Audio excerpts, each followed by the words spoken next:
በስመ አብ ወወልድ ወመንፈስ ቅዱስ አሐዱ አምላክ አሜን።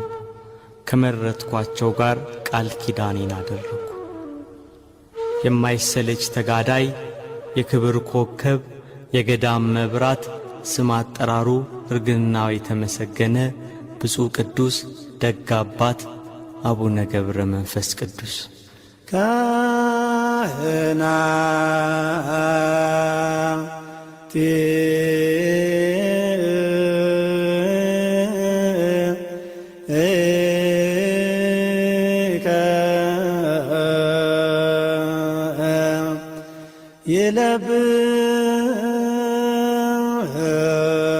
ይለብሱ ጽድቀ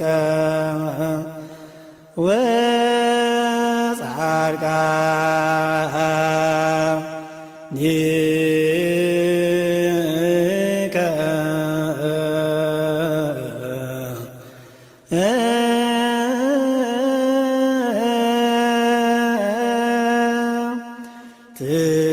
ትፍስሕተ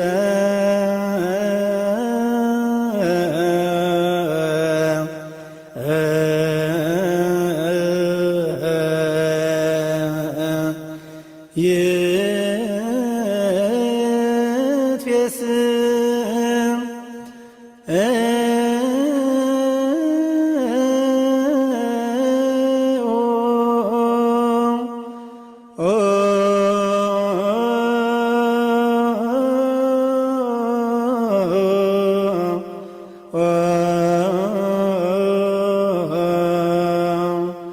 በእንተ ዳዊት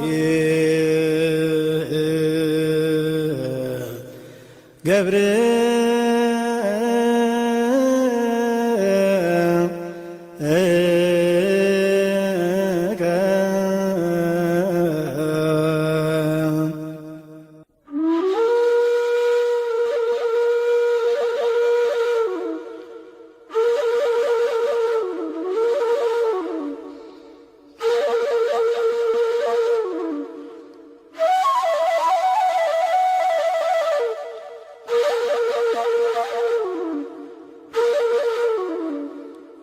ሀገራችን ኢትዮጵያ ክርስትናን ከመቀበሏ በፊት በሕገ ልቦና እግዚአብሔርን ታመልክ ነበር። ከሕገ ልቦና በኋላ ሕገ ኦሪትን በኦሪት ሥርዓት መሠረት ትፈጽም ነበር። ኢትዮጵያውያን ወደ ኢየሩሳሌም እየተጓዙ ሥርዓተ ኦሪትን ይፈጽሙ ነበር።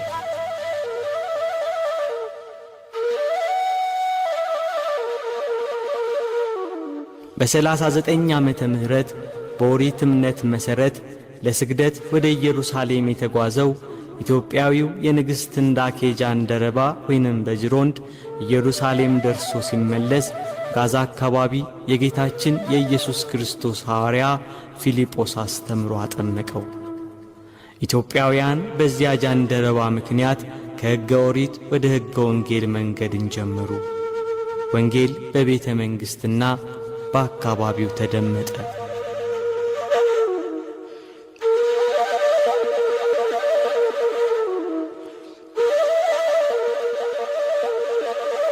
በአራተኛው ክፍለ ዘመን አባ ሰላማ ከሳቴ ብርሃን ወይንም ቅዱስ ፍርሚናጦስ ጵጵስናን ከእስክንድሪያ ከቅዱስ አትናቴዎስ ተቀብሎ ሲመለስ ክርስትና በይፋ የመንግሥት ሃይማኖት ሆነ። ወንጌል በየሀገሩ ተሰበከ።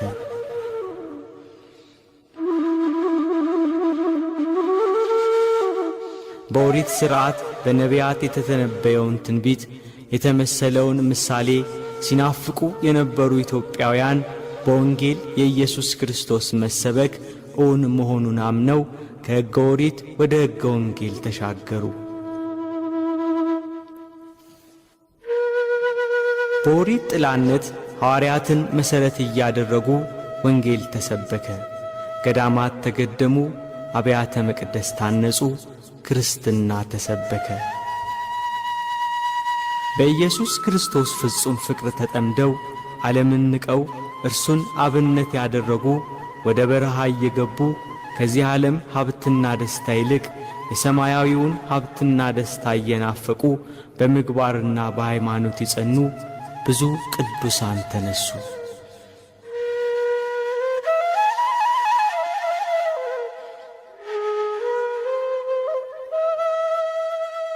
ሐዋርያት በዕጣ ተከፋፍለው ከሀገር ሀገር እየዞሩ ወንጌልን እንዳስተማሩ የሐዋርያትን ፈለግ የተከተሉ ቅዱሳን አባቶች ተራራ እየወጡ ቁልቁለቱን እየወረዱ በዱር በገደል እየተጓዙ ባህር ሐይቁን እየተሻገሩ ከሀገር ሀገር የምሥራቹን ወንጌል የክርስትናን ሕይወት ሰበኩ። ኑሯቸውን በበረሃ አድርገው ድምፀ አራዊትን፣ ግርማ ሌሊትን፣ ጸባጋንንትን እየታገሱ የቅድስናን ሕይወት ለሌላው መብራት እንዲሆን ወንጌል በዓለም እንዲስፋፋ የክርስቶስን የማዳኑን ዜና ምሕረቱንና ቸርነቱን አዳረሱ።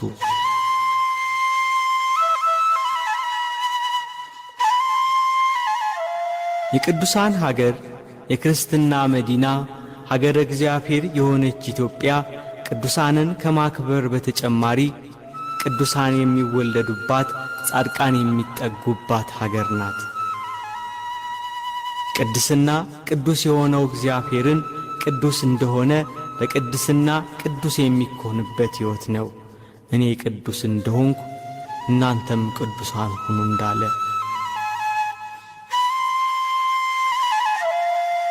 ቅድስና የምታልፈውን ዓለም ንቆ የማያልፈውን ዘላለማዊ ሕይወት መናፈቅ ነው።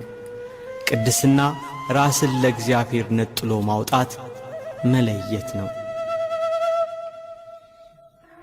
ዓለም በሞቷ ከምትገዛው ከካራን መውጣት ወተትና ማር የምታፈልቀውን የእግዚአብሔርን መንግሥት ከነዓንን መናፈቅ ነው ቅድስና። ቅድስና ነገደ ብንያም ነው። እናቱ አቅሌስያ ትባላለች። ስምዖንና አቅሌስያ ለ30 ዓመታት ያህል መሃን ሆነው ልጅ ሳይኖራቸው ኖሩ። ዘወትር ወደ ቤተ ክርስቲያን እየገቡ የአብ የወልድ የመንፈስ ቅዱስ ስዕል ካለበት ፊት ለፊት እየቆሙ ጌታ ሆይ አንተን ደስ የሚያሰኝ ፈቃድህን የሚፈጽም ንጽሕናን የሚወድ ልጅ ስጠን ብለው ይጸልዩ ነበር። ከዕለታት በአንድ ቀን አቅሌስያ ይህንን ጸሎት በቤተ መቅደስ ቆማ ስትጸልይ ከስዕሉ እንዲህ የሚል ቃል ሰማች።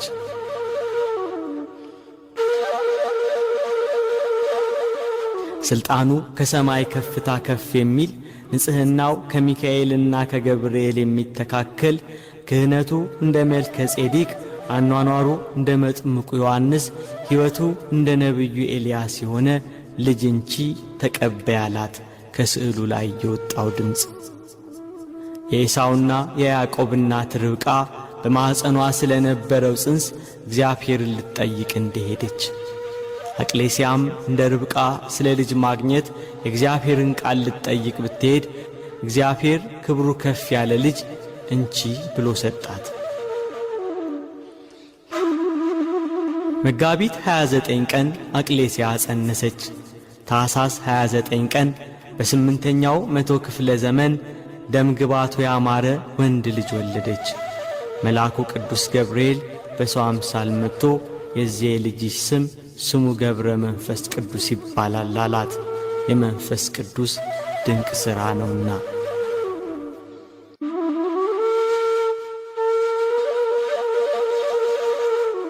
ስለ ጻድቁ ነው መወለድ በሄኖክ መጽሐፍ እንደተነገረ ከአዋላጅቱ እጅ ተነስቶ ቅዱስ ቅዱስ ቅዱስ እግዚአብሔር አሸናፊ እያለ እንዳመሰገነ አባታችን ገብረ መንፈስ ቅዱስም ዕለቱን ተነስቶ ለአብ ለወልድ ለመንፈስ ቅዱስ ምስጋና ይገባል እያለ ሰገደ።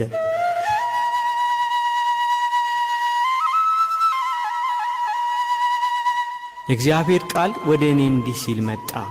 በሆድ ሳልሰራ አውቄአለሁ፣ ከማኅፀን ሳትወጣ ቀድሼአለሁ፣ ለአሕዛብ ነቢይ አድርጌአለሁ እንዳለ ለነቢዩ ኤርምያስ። ኤርምያስን ከማኅፀን ሳይወጣ በእናቱ ማኅፀን ሳይሠራው እንደባረከው አባታችን አቡነ ገብረ መንፈስ ቅዱስን ባረከው። አባታችን አቡነ ገብረ መንፈስ ቅዱስ ከተወለደ ከ3 ዓመት በኋላ እግዚአብሔር አምላክ መልአኩ ቅዱስ ገብርኤልን አዘዘው፣ ሕፃኑን ከእናቱ ክንድ ተቀብለህ ወደ 7ቱ ሰማያት አምጣው ብሎ። መልአኩ ቅዱስ ገብርኤል ሕፃኑን ከእናቱ ክንድ ተቀበለ። ሴት ልጅ ልጇን እንድትታቀፍ በክንፎቹ አቀፈው። ወደ ሰማይ ከፍ አድርጎ ሕፃኑን ሲስመው በዚያ የነበሩ ሰዎች ተገረሙ። መልአኩ ቅዱስ ገብርኤል እስከ 7ቱ ሰማያት አወጣውና ወደ እግዚአብሔር መንግሥት አቀረበው።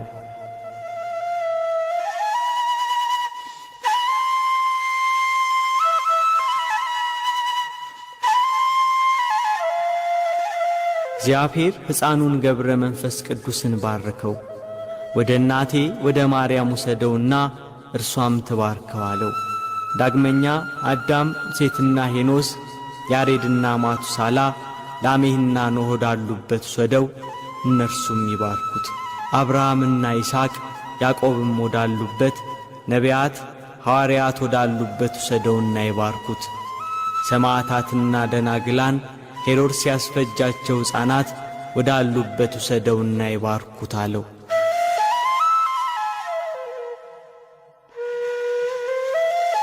መልአኩ ቅዱስ ገብርኤል ሕፃኑን ወደ እመቤታችን ወሰደው። እናታችን ቅድስት ድንግል ማርያም ሕፃኑን ተቀብላ ሳመችውና ባረከችው። ዳግመኛም ወደ ቅዱሳኑ ሁሉ ወሰደውና ሰላም አሉት። እግዚአብሔር አምላክ መልአኩ ቅዱስ ገብርኤልን አዘዘው። ሕፃኑን ብዙ ገዳማውያን ወዳሉበት ገዳም ውሰደውና ከበራፋቸው አስቀምጠው። ለዚያ ገዳምም አበምኔት ሕፃኑን ከበረህ አንስተህ ከአንተ ዘንድ አኑረው፣ ስለ ልብስና ምግቡ አታስብ፣ ሕፃኑ የመንፈስ ቅዱስ ማደሪያ ነውና ብለህ ንገረው አለው።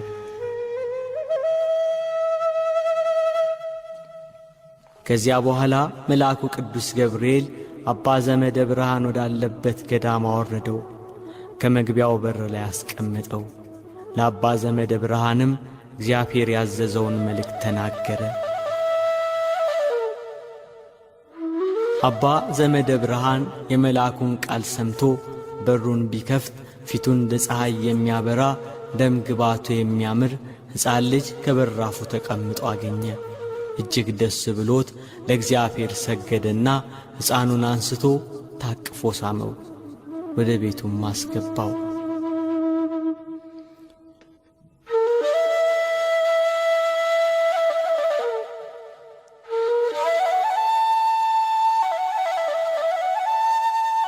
አባ ዘመደ ብርሃን ሕፃኑን ገብረ መንፈስ ቅዱስን በፍቅርና በሥርዓት አሳደገው።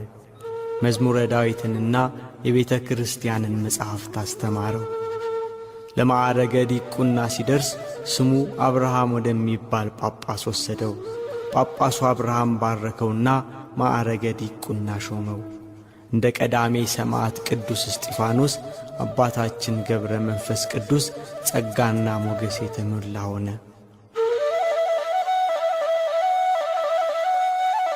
አባታችን ገብረ መንፈስ ቅዱስ ወደ አባቶቹ ሀገር ተመለሰ። በመንፈስ ቅዱስ ኃይል ጠነከረ። የእግዚአብሔር ጸጋ አድሮበታልና በሥራው ሁሉ ዕውቀትን የተመላ ሆነ። ፍጹም ሰው ሆነ። የእግዚአብሔርን ሕግ ሁሉ ፈጸመ።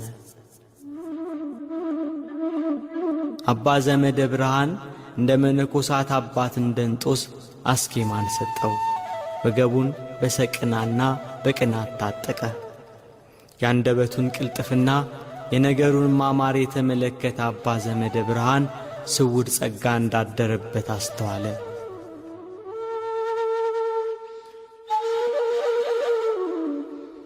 ከዘመናት በኋላ አባታችን ገብረ መንፈስ ቅዱስ ቀሰሰ። በጾምና በጸሎት ተወሰነ። ሰማያዊውን ሕይወት እየናፈቀ ከሰው ተለይቶ በገዳም ብቻውን ኖረ።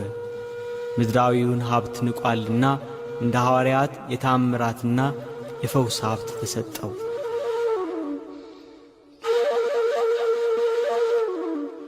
አባታችን ገብረ መንፈስ ቅዱስ በግብፅ በገዳመ ኒስ መነኮሰ። በጫካ በገዳም በበረሃ ከሰው ተለይቶ በጾም በጸሎት ተወስኖ ኖረ። በበጋው ሐሩር በክረምቱ ቁር እየተሰቃየ ኖረ። በሰውነቱ ላይ ልብስን አልለበሰም፣ ራቁቱን ነበር። ራቁቱን በባሕር ላይ ቆሞ ይጸልይ ነበር። ወገቡን በማቅ በሰንሰለት ታጥቆ ነበር። በዚያ ጫካ ከቅዝቃዜው የተነሣ ሰውነቱ አልቆ አጥንቱ ደርቆ ነበር።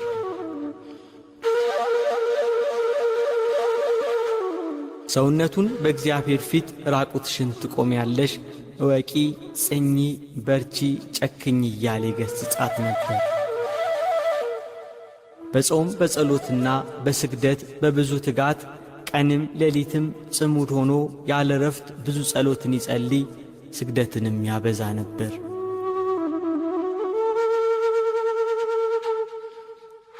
ሥጋው እስኪደርቅ ቁርበቱም ካጥንቱ እስኪጣበቅ ድረስ መልአኩ ቅዱስ ገብርኤልን እግዚአብሔር አዘዘው። ሲመለስ ከራሱ እስከ ጽሕሙ እስከ እግሩም ድረስ ጠጉር በቀለለት። ጠጉሩም 1 ክንድ ከስንዝር ይሆን ነበር።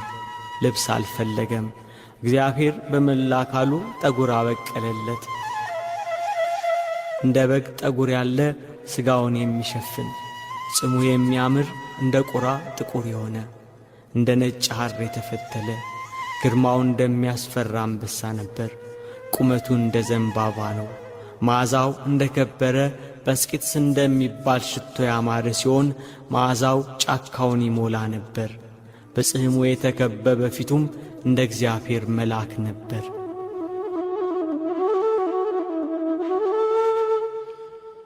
አባታችን ገብረ መንፈስ ቅዱስ ሰውነቱን ከቀን ወደ ቀን በልዩ ልዩ ገድል ይቀጣት ነበር። ነምሮቹና ናብስቱ ራሳቸውን ዝቅ አድርገው ተገዙለት፣ ከእርሱ ጋር ተስማምተው ኖሩ። ሁሉም ብፁዕ አባታችንን ሊጎዱት አልቻሉም። በእግዚአብሔር ኃይል ያናብስቱን አፍ እንደዘጋ እንደ ነቢዩ ዳንኤል ሆነ።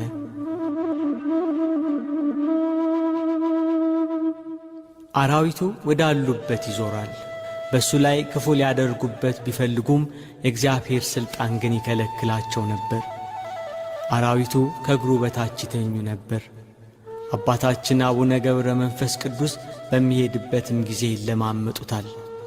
ለጌታው እንደሚታዘዝ አገልጋይ፣ ለመምህሩ እንደሚተጋ ደቀ መዝሙር እግሮቹን ይልሳሉ፣ የረገጠውን አፈር ይመገባሉ።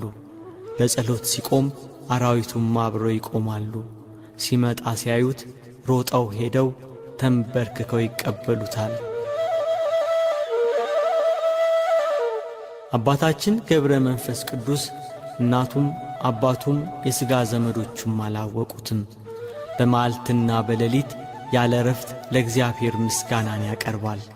እንደ መላእክት በአክናፈ ነፋስ ይፋጠናል፣ እንደ መላእክት በሰረገላ ነፋስ ይሄዳል።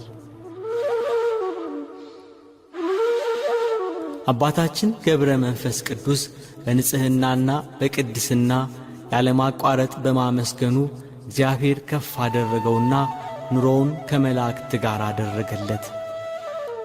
አባታችን ገብረ መንፈስ ቅዱስ በመዓልትና በሌሊት አያንቀላፋም ነበር። ቅዱስ ዳዊት ለዓይኖቼ እንቅልፍ ለቅንድቦቼ ሽልብታን አልሰጣቸውም ያለውን አስቦ ቀን ከሌሊት በጾምና በጸሎት ተወሰነ። ሳርም ሆነ ቅጠልም አልለበሰም። ለሥጋው ምንም ምክንያት አላቀረበም። ራቁቱን ኖረ፣ ኀፍረትንም ናቃት። ክርስቶስን ይከተለው ዘንድ መስቀሉን ተሸከመ። አባታችን ገብረ መንፈስ ቅዱስ እግዚአብሔርን መፍራት በሃይማኖት ገንዘብ አደረገ። ከዓለም ተድላ ደስታ ተለየ። የሐዋርያትን ድህነት አሰበ። በከረጢታቸው ገንዘብ ያልቋጠሩትን፣ ለመንገድ ስንቅ ያላሰናዱትን፣ ለዓለም ያልጎመጁትን እነርሱን መሰለ። በፍቅራቸው ጸና፣ ፍለጋቸውን ተከተለ። ሥራቸውን ጠበቀ፣ ሀገራቸውን ናፈቀ። በእውነተኛ ሃይማኖት እንደ እነርሱ ሊያርፍ ወደደ።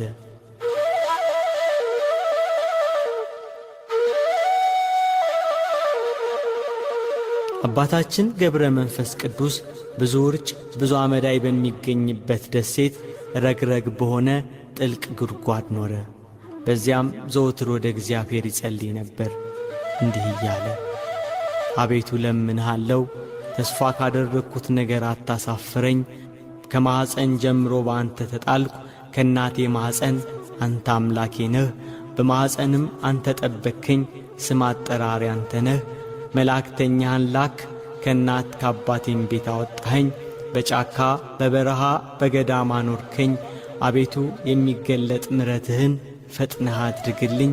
ይህም እንደ ሥራዬ ሳይሆን እንደ ቸርነት ነው እንጂ አቤቱ ጌታ ሆይ ለእኔ ፊትህን አሳየኝ። መራራ ለቅሶን እያለቀሰ ደረቱን እየመታ ዘወትር መላልሶ ጸለየ። ከጠዋት እስከ ማታ ያለ ረፍት ይሰግዳል። ወዙ እንደ ውሃ በስቶ ይፈስ ነበር። ቀንም ሌሊትም ያለ ማቋረጥ ምድርን ያርስ ነበር። እንደ መላእክት ይዘምር ነበር። ጸሎቱን ሲጨርስ መላእክት እንደ ልማዳቸው መጥተው አጽናኑት። ያን ጊዜ ሰማይ ተከፈተ፣ የእሳት ድንኳን ተገለጠ። 40ቱ እንስሳ የእግዚአብሔርን መንበር ተሸክመው ታዩ። 24ቱ ካህናተ ሰማይ ማዕጠንት ይዘው በዙፋኑ ዙሪያ ቆመዋል። መላእክት የመላእክት አለቃ በየነገዳቸው ቆመዋል። ቅዱስ ቅዱስ ቅዱስ እግዚአብሔር አሸናፊ እያሉ በምስጋና ይጮኻሉ። ጌታችን ኢየሱስ ክርስቶስ ለአባታችን ለአቡነ ገብረ መንፈስ ቅዱስ በአንድነትና በሦስትነት ተገልጾ ታየው። አባታችን ገብረ መንፈስ ቅዱስ ይህንን ታላቅ መገለጥ ባየ ጊዜ ፈራ። ጌታችን ኢየሱስ ክርስቶስ ግን አበረታው። ወዳጄ ሆይ ምን ትሻለህ? እነሆ በለመንከኝ ጊዜ ተገለጥኩልህ አለው። አባታችን ገብረ መንፈስ ቅዱስ አቤቱ ጌታ ሆይ እንደ ክረምት ውሃ እንባቸውን እያፈሰሱ ጥርሳቸውን እያፋጩ በደይን የሚኖሩትን አስባቸው፣ ሰይጣን አስቷቸዋልና በማወቅ ባለማወቅ በሰሩትም ማራቸው፣ ይቅር በላቸው እያለ ለመነ።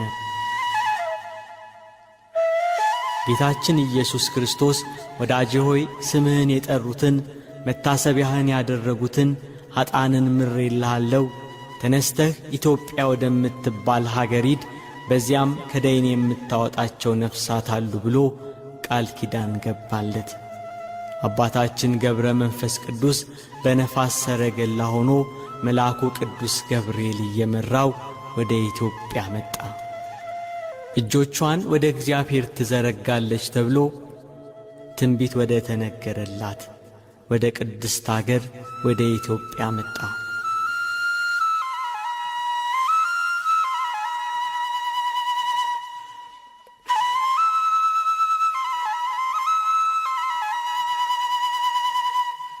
ዓለም በጨለማ በባዕድ አምልኮ በነበረ ጊዜ በሕገ ኦሪት የኖረች ሥርዓተ ኦሪትን ስትፈጽም የነበረ ከኢየሩሳሌም ቀጥሎ ስሟ ወደሚነሣ ወደ ሀገረ እግዚአብሔር ወደ ኢትዮጵያ መጣ። ኢየሱስ ክርስቶስ በቀራንዮ ተሰቅሎ የደሙ ነጠብጣብ ያረፈበት መድኃኒተ ነፍስ የሆነው የመስቀሉ ግማሽ ክፍል ወዳለበት ወደ ኢትዮጵያ መጣ። ከግማደ መስቀሉ ጋር ብዙ የቅዱሳን አጽም ወደ መጣበት ወደ ኢትዮጵያ መጣ። ሙሴ ከእግዚአብሔር ተቀብሎ እስራኤል ዘሥጋ በምድረ በዳ እግዚአብሔር ከእነርሱ ጋር የሚገለጽበት የቃል ኪዳኑ ታቦት ወዳለበት የድንግል ማርያም አስራት ወደ ሆነች ወደ ሀገረ እግዚአብሔር ወደ ኢትዮጵያ መጣ።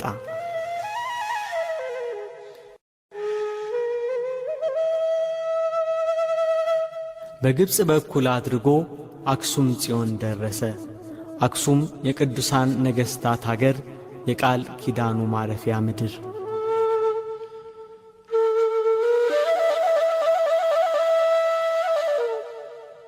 በአክሱም 3 ሱባዔ እየጸለየ ከሰነበተ በኋላ ወደ ሮሃ ወረደ። በላስታ ላሊበላ በሮሃ ከተማ ቅዱስ ላሊበላ ንጉሥ ሆኖ ነግሶ የነበረበት ዘመን ነበር። ከአባታችን ጋር ላስታ ላይ ተገናኙ። ቅዱስ ላሊበላ የጸጉሩን ርዝመት ተመልክቶ ተገረመ። የሚጸልይበትና የሚያድርበት የእንግዳ ቤት ሰጥቶት ጥቂት ቀን ከእርሱ ጋር ሰነበተ። አባታችን ገብረ መንፈስ ቅዱስ እየጸለየና እያስተማረ በላስታ ከቅዱስ ላሊበላ ጋር ጥቂት ጊዜያት ሰነበተ። ከቀናት በኋላ ገብረ መንፈስ ቅዱስ ላሊበላን ተሰናብቶ እግዚአብሔር ሂድ ወዳለው ወደ ዝቋላ ለመሄድ ተነሣ።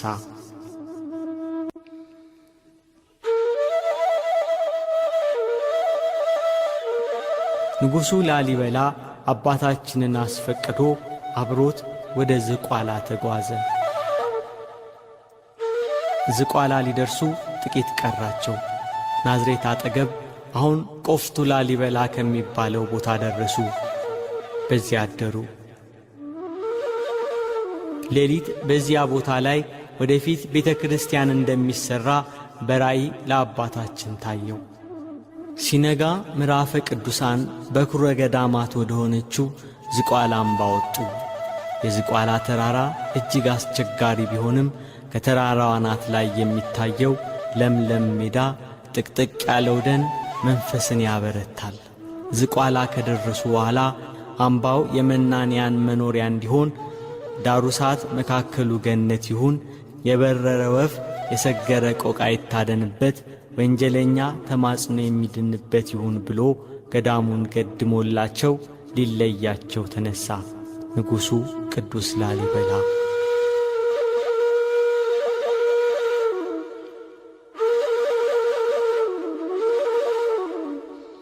አባታችን ገብረ መንፈስ ቅዱስ ላሊበላን ሲያሰናብት ስትመለስ በመንገድ ላይ ሮሃ እንደ ሠራኸው የቋጥኝ ፍልፍል አብያተ ክርስቲያንን ሰርተህ ስሟን አዳዲ ማርያም ብለህ ሰይማት፣ ታቦተ ማርያምን አስገብተህ ወደ ሮሃ ወደ ቤተ መንግሥትህ ተመለስ፣ ጊዜ ሞትህ ቀርቧል ብሎ ቡራኬ ሰጥቶ አሰናበተው። ቅዱስ ላሊበላ አባታችን እንዳዘዘው ሲመለስ የአዳዲ ማርያምን ቤተ ክርስቲያን ሰርቶ ታቦተ ማርያምን አስገብቶ ወደ ቤተ መንግሥቱ ተመለሰ።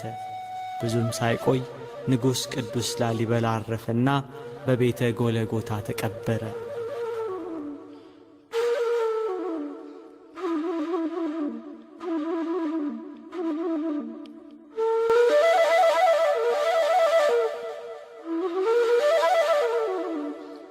አባታችን ገብረ መንፈስ ቅዱስ ከዕለታት አንድ ቀን ከዝቋላ አምባ ወርዶ ሕዝቡን ሲያስተምር ሰነበተ።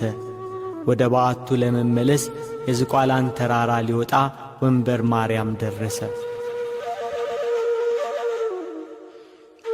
ወንበር ማርያም ከዝቋላ አምባ ስር ከተራራው ግርጌ ትገኛለች። ወንበር ማርያም ጋር ከዛፉ ስር 3 አረጋውያን ሰዎች ተቀምጠው አየ። አረጋውያኑ የመንገድ ዝለት ያደከማቸው ይመስላሉ። አንዳንድ ምዕራፍ እያዘለ ወደ ተራራው ጫፍ እንዲያወጣቸው ጠየቁት። አባታችን ገብረ መንፈስ ቅዱስ በተራ አንደኛውን በጀርባው አዝሎ ጥቂት እንደ ተጓዘ አንተ የማትበላ የማትጠጣ ሰው ሆይ ደክሞሃልና ከዚያ አስቀምጠኝ አለው። ከዚያ አሳርፎት የቀሩትን 2ቱን በየተራ መጣቸው። የሰውነታቸው መዓዛ ልብን ይሰልባል።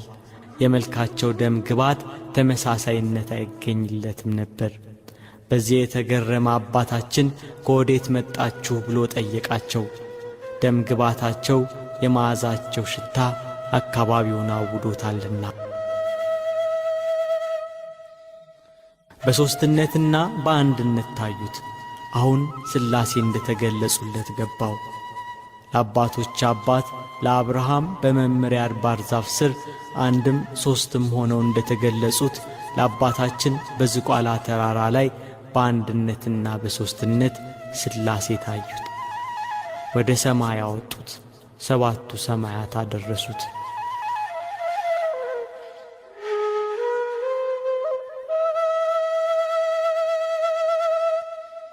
አባታችን ገብረ መንፈስ ቅዱስ ከዝቋላ ወርዶ ምድረ ከብድ ተመለሰ።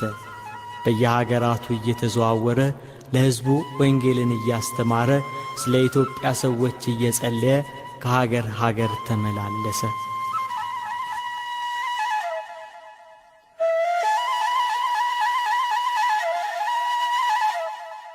አባታችን ገብረ መንፈስ ቅዱስ 300 ዓመት ሆኖት ነበር። በዝቋላ በውሃ ዳር ቆሞ ምስራቁና ምዕራቡን ሰሜኑና ደቡቡን ተመለከተ። እግዚአብሔር ከእርሱ ጋር ነበርና የኢትዮጵያ ሰዎች ኀጢአትም በፊቱ ታየው። ወደ ባሕር ቁልቁል ተዘግዝቆ ከባሕር እንዳልወጣ በእግሬም እንዳልቆም በያው ስምህ እምላለሁ እያለ ቃል ኪዳን ስለተገባለት ስለ ኢትዮጵያውያን 40 መዓልትና ሌሊት በባሕር ውስጥ ቆየ። ጌታችን ኢየሱስ ክርስቶስ የአባታችንን ጸሎት ተቀብሎ ስምህን የጠራ መታሰቢያህን ያደረገውን እምርልሃለሁ ብሎ ዳግም ቃል ኪዳን ገባለት። አባታችን ገብረ መንፈስ ቅዱስ ግን መላ ኢትዮጵያን ማርልኝ እያለ እያለቀሰ ጸለየ።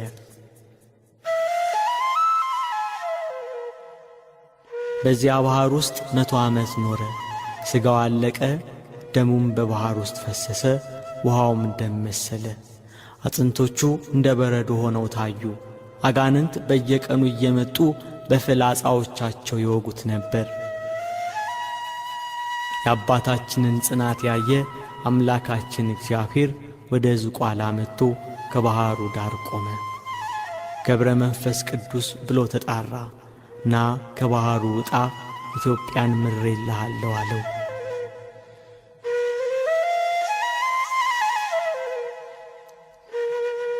በእግዚአብሔር ቸርነት አጥንቱ ተበሳስቶ ሥጋው አልቆ ከባሕሩ ወጣ።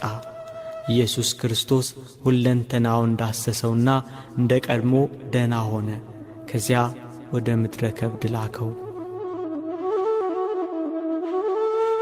በምድረ ከብድ አባታችን ገብረ መንፈስ ቅዱስ እንደ አምድ ተክል ሆኖ 7 ዓመት ቆመ። ቅንድቡን ሳይከድን ራሱን ወደ መሬት ዝቅ ሳያደርግ እጆቹን እንደ ዘረጋ ወደ ሰማይ እየተመለከተ 7 ዓመት ቆየ።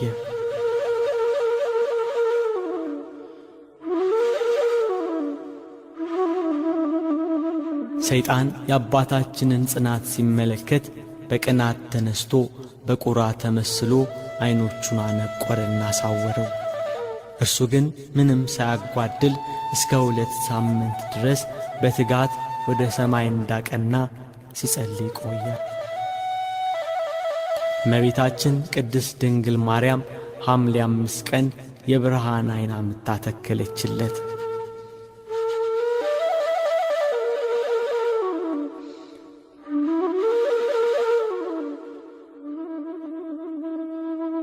ለሰው ልጆች ሁሉ ምሕረትን ትለምናለህ፣ ተጋድሎህ ይበረታልና ተነስ ወደ ዝቋላ ሂድ አሉት መላእክት።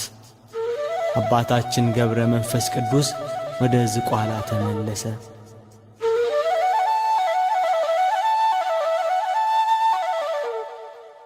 ነቢያትና ሐዋርያት ወገናችን እያሉት መላእክት በክንፎቻቸው አቅፈው እመቤታችን ቅድስት ድንግል ማርያም ወዳጄ እያለችው በመብረቅ ላይ ሆኖ ወደ ዝቋላ ሄደ። ዝቋላ ላይ የአባታችንን ጽድቅ በጎ ሥራውን የሚያደናቅፍበት የአጋንንት ሰራዊት አባታ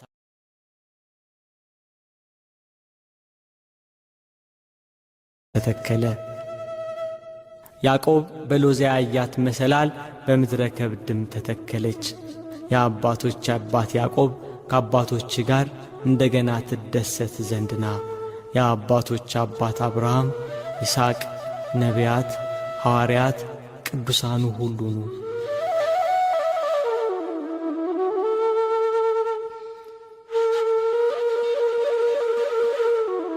መሰላሉ የአባታችን የአቡነ ገብረ መንፈስ ቅዱስ የሰውነቱ ንጽሕና ነው። በዚያ መሰላል ላይ ጸሎቱ ወደ ሰማይ ይወጣል፣ ወደ እግዚአብሔር ዙፋን ፊት ይቀርባል።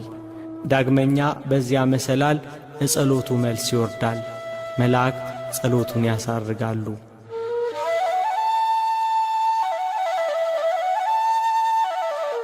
አባታችን እጁን ዘርግቶ ለጸሎት በቆመ ጊዜ የሰማይ በር ይከፈታል፣ መንበረ ጸባዖት ድረስ ያያል።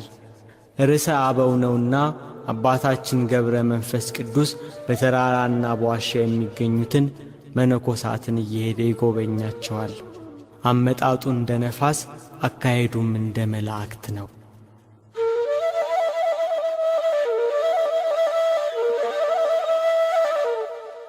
አባታችን ከዚህ ዓለም የሚለይበት ሰዓት ደረሰ። በዚህ ጊዜ ወደ ብሔረ ሕያዋን ሄዶ እግዚአብሔር የመረጣቸውን ጎብኝቶ ተመለሰ። ጌታችን ኢየሱስ ክርስቶስ ከአባታችን ከገብረ መንፈስ ቅዱስ ጋር ቃል ኪዳን አደረገ። ከመረጥኳቸው ጋር ቃል ኪዳኔን አደረግኩ እንዳለ መታሰቢያህን ያደረገውን ስምህን የጠራውን በጸሎቴ የታመነውን እምርልሃለሁ። ለጾም አዳሪዎች ምጽዋትን የሚሰጥ የተራበውን የሚያበላ የተጠማውን የሚያጠጣ ከአንተ ጋር በሰማያት አኖረዋለሁ አለው። አባታችን ገብረ መንፈስ ቅዱስ ቃል ኪዳን የተቀበለበት ቀን ጥቅምት 5 ቀን ነው።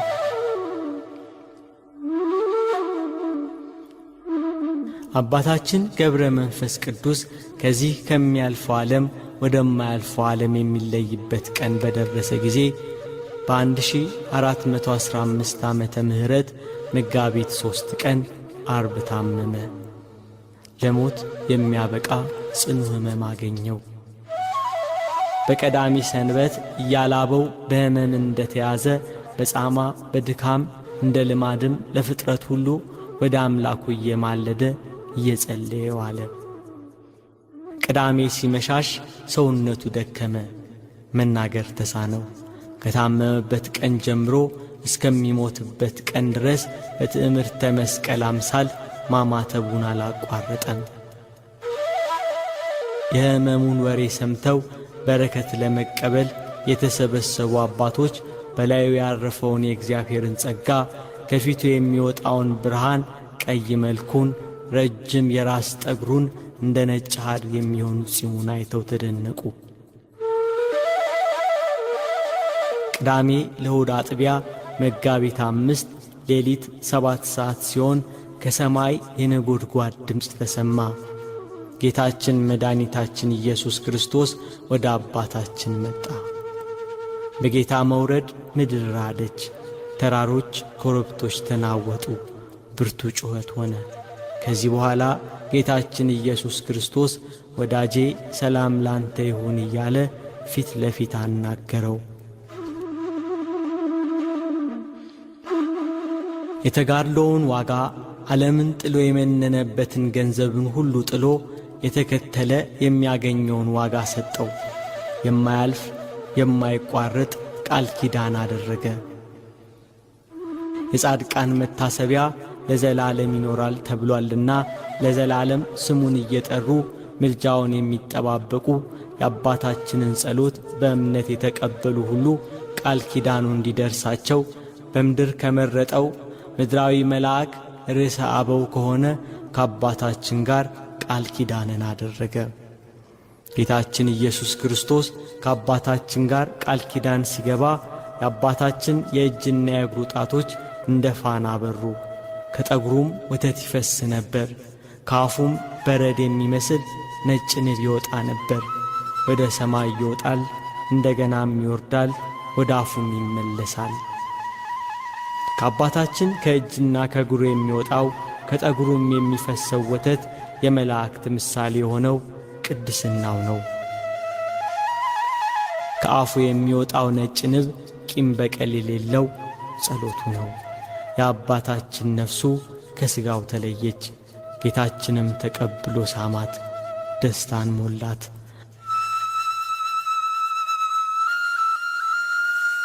ሥጋውን መላእክት ገነዙት። ሥርዓቱ ሁሉ ከተፈጸመ በኋላ መላእክት ሊቀብሩ ወሰዱት፣ በኢየሩሳሌም ቀበሩት።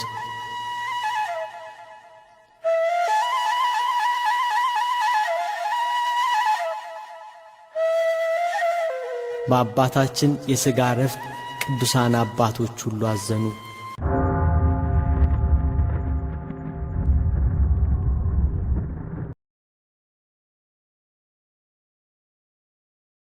የጻድቅ ሰው ጸሎት ስለሆነ ብርቱ ታምር ይፈጸማል ሁልጊዜ በቤቱ።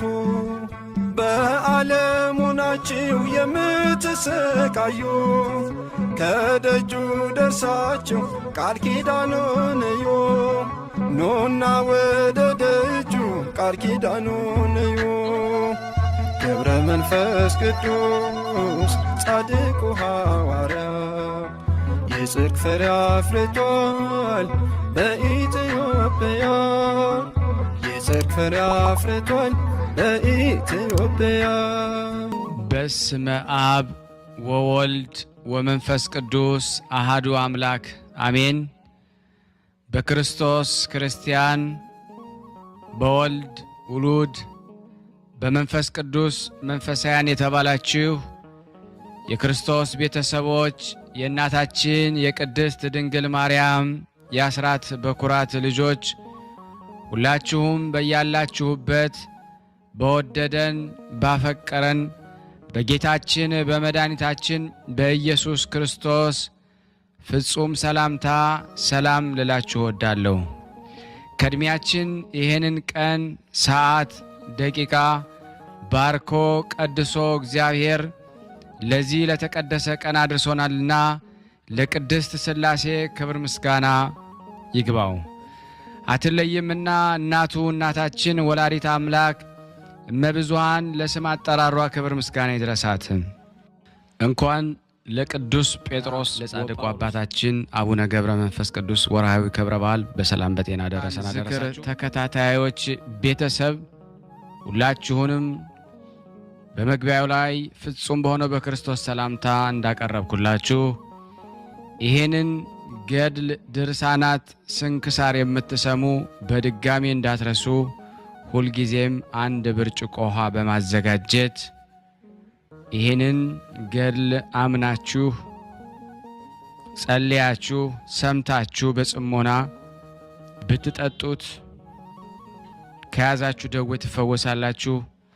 ብትጠመቁት ከያዛችሁ ከአጋንንት ስራት ትፈታላችሁ።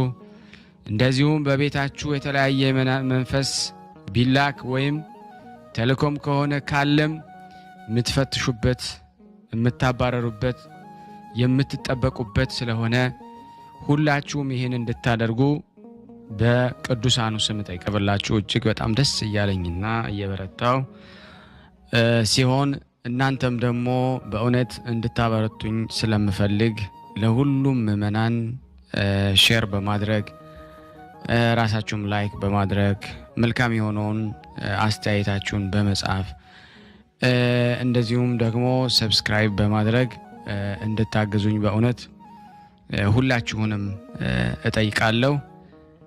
የቅዱሳን መታሰቢያ ለበረከት ስለሆነ አንድም ከሕይወታቸው አንድም እግዚአብሔር ከሰጣቸው ቃል ኪዳን በረከት ስለምናገኝበት ይህንን ሁላችሁም እንድታደርጉ በቅዱስ እግዚአብሔር ስም ጠይቃችኋል። በሶስተኛ እንግዲህ አገልግሎታችንን እንድትደግፉልን በተለይ ቴንኪዩ የሚለውን ባተን ስትጫኑ እንግዲህ አገልግሎቱን መደገፍ የምትፈልጉትን ያክል እንድትረዱ ይጠይቃልና በዚሁ አጋጣሚ ብዙ መስራት የምፈልጋቸው ነገሮች ስላሉ በዚህ መልኩ እንድታግዙን ሁላችሁንም ጠይቃለሁ። በመቀጠል በሶስተኛ በአራተኛ ደረጃ ላስቀምጠላችሁ የምፈልገው ነገር እግዚአብሔር ያደረገላችሁን ቅዱሳን በዚህ ገድል ድርሳናት ሰምታችሁ ሕይወታችሁ ብዙ የተቀየረ እንዳለ አውቃለሁ። ጥቂቱን እየመጣችሁ እየነገራችሁኝ ነበርና በእናንተ መልካም አስተያየት እግዚአብሔር ያደረገላችሁን ድንቅ ተአምሮን ለመመስከር ጀምረናል። ብዙዎቻችሁ እየላካችሁልን ነው፣ እናመሰግናለን። አሁንም ከሁላችሁ ይህንን እጠብቃለሁ። እኔም እንዲህ እያደረኩ አስተላልፋለሁ። የእግዚአብሔር የክርስቶስ ቤተሰቦች ሰላም እግዚአብሔር ከእናንተ ጋር ይሁን። የዝክረ ቅዱሳን ቤተሰብ ወንድማችን ብርሃነ ስላሴ ሰላም እግዚአብሔር ከአንተ ጋር ይሁን ከነ ልጆች ስሜ ወለተ ጥምቀት እባላለሁ። እንኖረው ሀገር ኤሮፓ ነው እና እግዚአብሔር ሁሌ ከኔ ጋር ነው። እግዚአብሔር ይመስገን። እመቤታችን ድንግል ማርያም ሁሌ ብጠራት ትሰማኛለች። እግዚአብሔር ይመስገን። እና እዛ ኤሮፓ ሀገር ሆኜ ስኖር ወረቀት አልነበረኝ። ረጅም ዓመት ጠበቅኩና ወረቀት አልተሰጠኝም ለመኖሪያ። ከዛ ከ7 ዓመት ጠበቅኩና ከዛ በኋላ ደግሞ በቃ አይሆንም ሀገር ለቃችሁ መውጣት አለባችሁ ተባልን። ከዛ በኋላ በቃ ምን እንደማድረግ አልገባኝም። ፍርሃት ምናምን ተሰማኝ። ልጆች ስላሉኝ ከልጆች ጋር እንዴት ይሆናል ምናምን ብዬ እመቤታችን ነገርኳት። አንቺ ታውቂያለሽ ከልጅ ጋር መንገድ ከልጅ ጋር ስደት ስላየሽ አንቺ ታውቂያለሽ። አንቺ ምረኝ፣ አንቺ ከኔ ጋር ሁኚ ምናምን ብዬ ተማጸንኩባት። ከዛ ቅዱስ ጊዮርጊስን ስንክሳሩን የገድሉ እንትን አንብቤ ሱባኤ ገብቼ ምናምን የሁላችሁ ነው የተማጸንኩት። ከዛ ለነሱ በቃ ነገረ ከኔ ጋር ሂጁ ምናምን ብዬ ሄድኩትና በቃ ወዲያው እግዚአብሔር ከኛ ጋር ነበረ። በሰላም ገባኝ። ስንሄድ ትንሽ መከራ ፈተና ምናምን ብደርስ በቃ መንፈስ ቅዱስ እንደ ርግብ ሆኖ እያየሁት በቃ እግዚአብሔር ከኔ ጋር እንዳለ በብዙ ነገር እያየን በሰላም ገባን። ክብር ምስጋና እልል ብላችሁ አመስግኑልን። ክብር ምስጋና ውዳሴ ለመድኃኒታችን ጌታችን ኢየሱስ ክርስቶስ ይሁን። ለእናቱ ቅድስት ድንግል ማርያም፣ ለቅዱሳን ቅዱስ ጊዮርጊስ፣ አቡነ ተክለ ሃይማኖት፣ ገብረ መንፈስ ቅዱስ ሁላችሁ ቅዱሳናችሁ ክብር ምስጋና አምልኮ ውዳሴ ለሁላችሁም ይሁን። የዝክረ ቅዱሳን ተከታታዮች ዝክረ ቅዱሳን መከታተል ከጀመርኩ ወደ 3 ዓመት ሆኖኛል እና በጣም ነው በረከት የምናገኘው። ሁሌ ወንድማችን ብርሃነ ስላሴ ከነ ልጆች በተሰማን ቃል የተባረክን ነው። እግዚአብሔር ይስጥልን እና በጸሎታችሁ አስቡኝ። ሁሉም ነገር ለመሳካት አሁንም እግዚአብሔር ከእናንተ ጋር ይሁን። አመሰግናለሁ። ቃለ ሕይወት ያሰማልን። ለእህታችን እንግዲህ ሁላችሁም በተቻላችሁ መጠን እንደዚህ ሪከርድ እያደረጋችሁ በዋትስአፕ ቁጥሬ እንድትልኩልኝ ሁላችሁንም አሳስባለሁ። ለላካችሁልኝ ሁሉ በጣም አመሰግናለሁ። የቅዱሳን ዝክር ተከታታዮች ሁላችሁም ሼር፣ ላይክ በማድረግ ለምእመናን እንድታደርሱ በቅዱስ ጊዮርጊስ ስም ጠይቃችኋለሁ። አንድ አምላክ በሚሆን በአብ በወልድ በመንፈስ ቅዱስ ስም የሚነበብ የሐዋርያትና ከ72ቱ ደቀ መዛሙርት ወገን የሚሆን የሌሎች ንጹሐን ደቀ መዛሙርት የሥራቸውን በየሀገሩ ሁሉ በእነሱ ላይ የተደረገውንና ከእነርሱም ተለይተው ያረፉበትን መታሰቢያቸውን የሚነግረን ገድለ ሐዋርያትን አነባለሁ። ልዩ በሆነ በሦስትነት ስም የሕያው እግዚአብሔር ቃሉ የሚሆን የጌታችን የአምላካችን የመድኃኒታችን የኢየሱስ ክርስቶስ ደቀ መዛሙርት የሚሆን የደቀ መዛሙርቱን ሥራ የተሰበሰቡበትን መጽሐፍቶች ይህች ናት። 12ቱ ሐዋርያት በዓለም ሁሉ የማስተማራቸው በአሕዛብና በየሀገሩ ዳር ሁሉ የመመላለሳቸው ዜናም ደግሞ ይህ ነው። ትምህርታቸውም በቅድስት ሥላሴ ማመን ነው። እነዚህም አብ፣ ወልድ፣ መንፈስ ቅዱስ ናቸው። እግዚአብሔር አንድ ነው። ከሦስቱ ቅዱስ አንድ ቅዱስ ለአዳምና ለዘሩ እመቤት ከቅድስት ድንግል ማርያም ሰው ሆነ። በጌታችን በአምላካችን በመድኃኒታችን በኢየሱስ ክርስቶስም በክቡር መስቀሉ ኃይል አጋንንትን በማውጣት ሙታን በማስነሳት በሽተኞችን ከበሽታቸው ሁሉ በመፈወስ ተአምራትንና መንክራትን አደረጉ።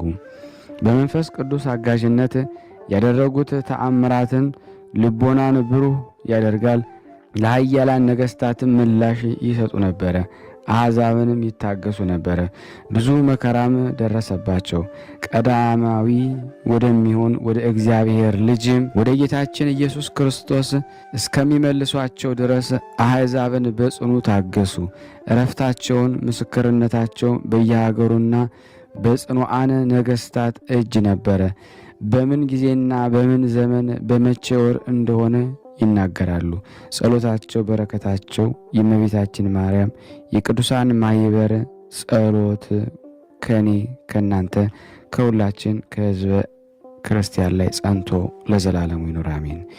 በምስጋና በጌታችን በኢየሱስ ክርስቶስ አጋዥነት የተመረጠ የደቀ መዝሙሩና የሐዋርያት አለቃ የብፁዕ የሚሆን የቅዱስ ጴጥሮስን ዜና እና በሮሜ ላሉ አሕዛብ ያስተማረውን ትምህርት መጽሐፍን ማንበብን እናስቀድማለን።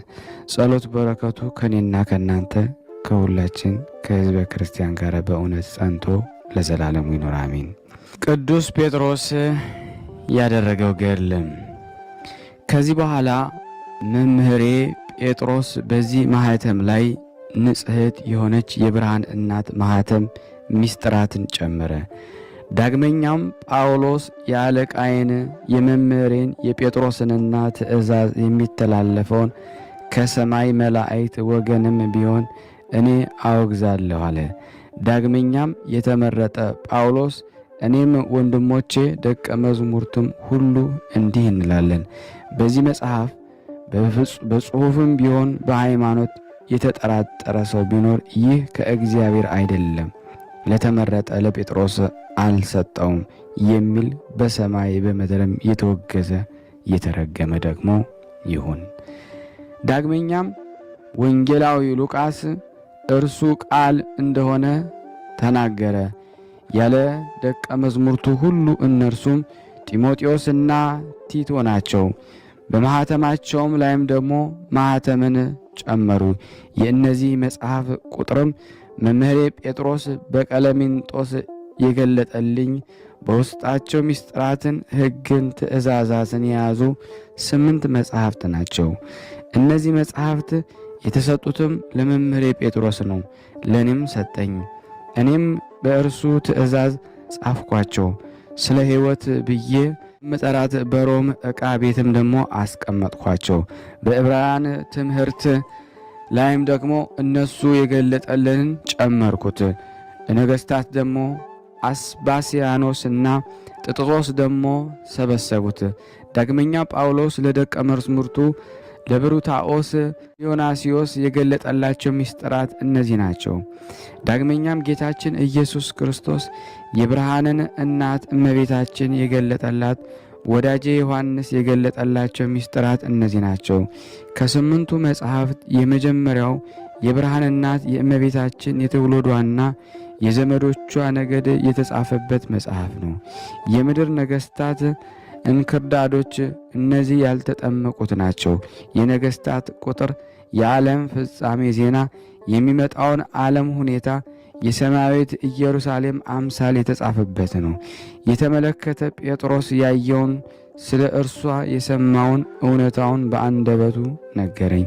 ይህን ሁሉ ምስጢር ከነገረኝ በኋላም ደግሞ ደቀ መዝሙርቱ የእግዚአብሔር ጸጋ ወደ ሰማይ ለየባት፣ ታላቅና ልዩ ወደ ሆነች ወደ እግዚአብሔር ሀገር ተሰበሰቡ። መንፈስ ቅዱስ እስከ ዕለተ ተንሣኤ አይለያትም። ይህች የዕለታት ሁሉ ራስ ዕለት እሁድ ናት። በዚያም መምህሬ ጴጥሮስ Let me guess. You're thinking about going to therapy. And as a therapist myself, of course I'm going to say that's a great idea. But first, let's talk about the things they don't tell you. First of all, you're going to say, I'm fine. Like 300 times. Spoiler alert, your therapist will see right through that. And how does that make you feel? Yes, they actually use this phrase. And yes, they actually want to know the answer. Then there's the crying. Like 1 minute you're talking about your raise that you got at work, and then the next minute you're talking about how when you were 6 years old, your mom left you in the aisle in the grocery store because she went to the next aisle to get some milk because she thought that you were right there next to her. Come to find out, that's when your abandonment issue started. And homework. Yes, there's homework. But here's the thing. By the end of it, therapy could actually make you feel better. And you'll be like, why didn't I start this sooner?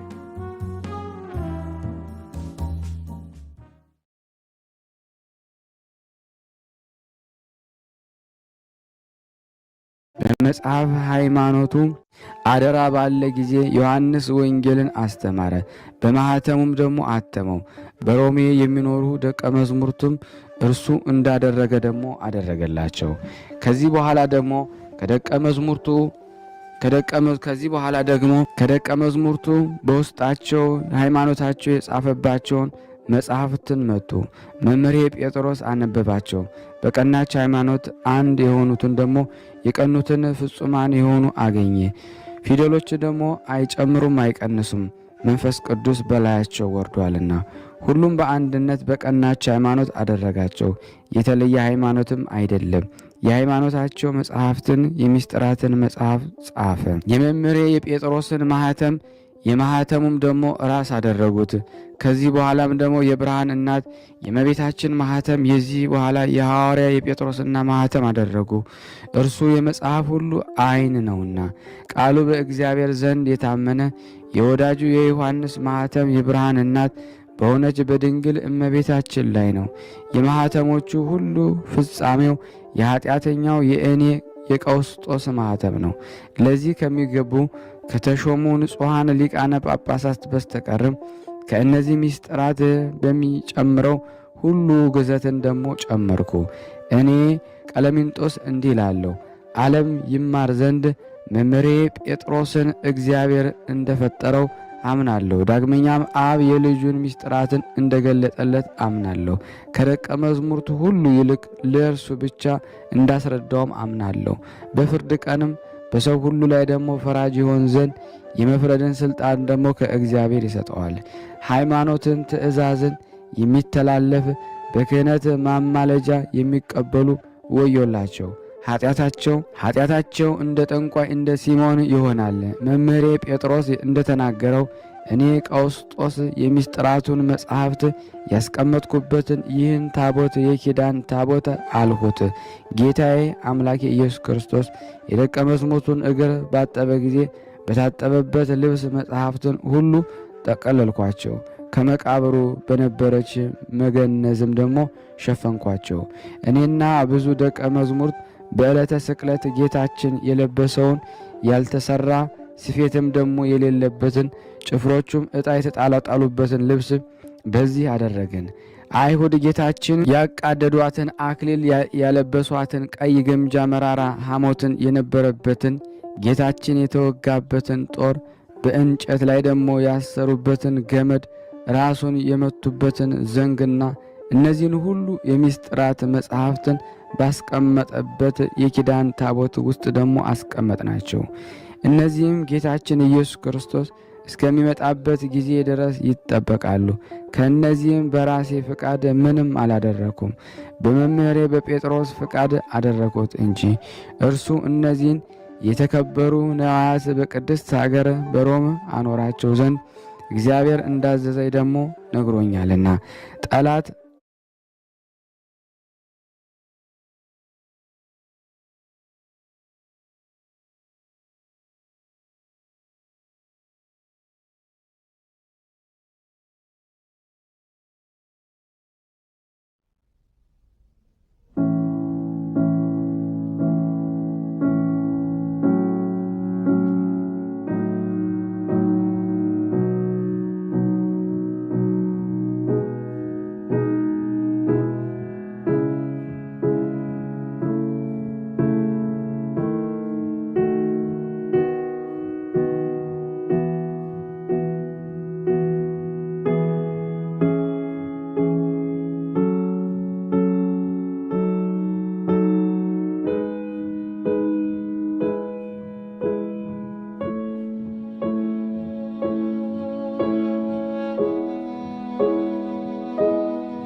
አኖራቸው ዘንድ እግዚአብሔር እንዳዘዘኝ ደግሞ ነግሮኛልና ጠላት አይሰለጥንባትምና በውስጧ ክፉ አይገባባትምና የሕዝቡ ሃይማኖት የቀናች ሃይማኖት ናትና።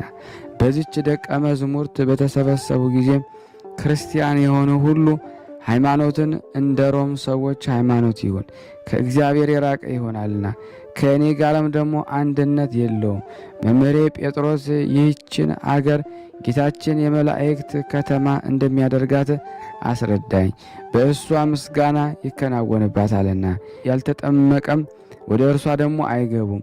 እርሷ የቅዱሳን መኖሪያ ትሆናለች፣ የንጹሐን አበውም ደግሞ የሥጋቸው ማረፊያ ናትና ቁጣና ሰይፍም አይሰለጥንባትም። እርሱም ደግሞ ሰዎች ሁሉ እንዳይወዷት ያደርጋቸዋል። ወደ እርሷም ደግሞ አይሄዱም። የሚፈልጓትም ያድኗታል፣ አይቃወሟትም። ቀለሚንጦስ ስለ ቀሩት ምስጢራት ቅዱስ ጴጥሮስ እንደጠየቀው ጌታችን ኢየሱስ ክርስቶስ ከአዘዘው የቀሩትን ቀኖና ሕግና ሥርዓት ገለጠለት። መለኮታዊ ከሆኑት ትምህርቶች ገለጠለት። ስለ እርሱ ከመምህሬ ጴጥሮስ በሰማው ጊዜ ደግሞ በእኔ ዘንድ ደግሞ ተግባራቸው ጨምሯል። የአብርሃምና የይስሐቅን የያዕቆብን ሥጋ ታሪክ ያስረዳኝ ዘንድ ለመንኩት። የተመረጠ ሙሴ ከእግዚአብሔር እጅ ስለተቀበለው ታቦት ሕግ ስለመሰበራቸውም ዜናም ጠየቅኩት። መምህሬ ጴጥሮስ ልጄ ሆይ ተረዳ። አንድ ሴት በኋለኛው ዘመን በሕዝብ ክርስቲያኑ ላይ ትነግሳለች። በተቀደሰች በሮም ሀገር የአባቶች ምእመናን አጽም ታፈሳለች። በዕቃ ቤት ያሉትን ሁሉ ትፈልጋለች፣ በሮሙም ትሰበስባቸዋለች አለኝ። ዳግመኛም ልጄ ሆይ ከብርሃን እናት ከእመቤታችን ማርያም በነሳው ሥጋ ጌታችን ኢየሱስ ክርስቶስ የጠጣውን ጽዋ እጠጣ ዘንድ እንዳለኝ እነግርሃለሁ።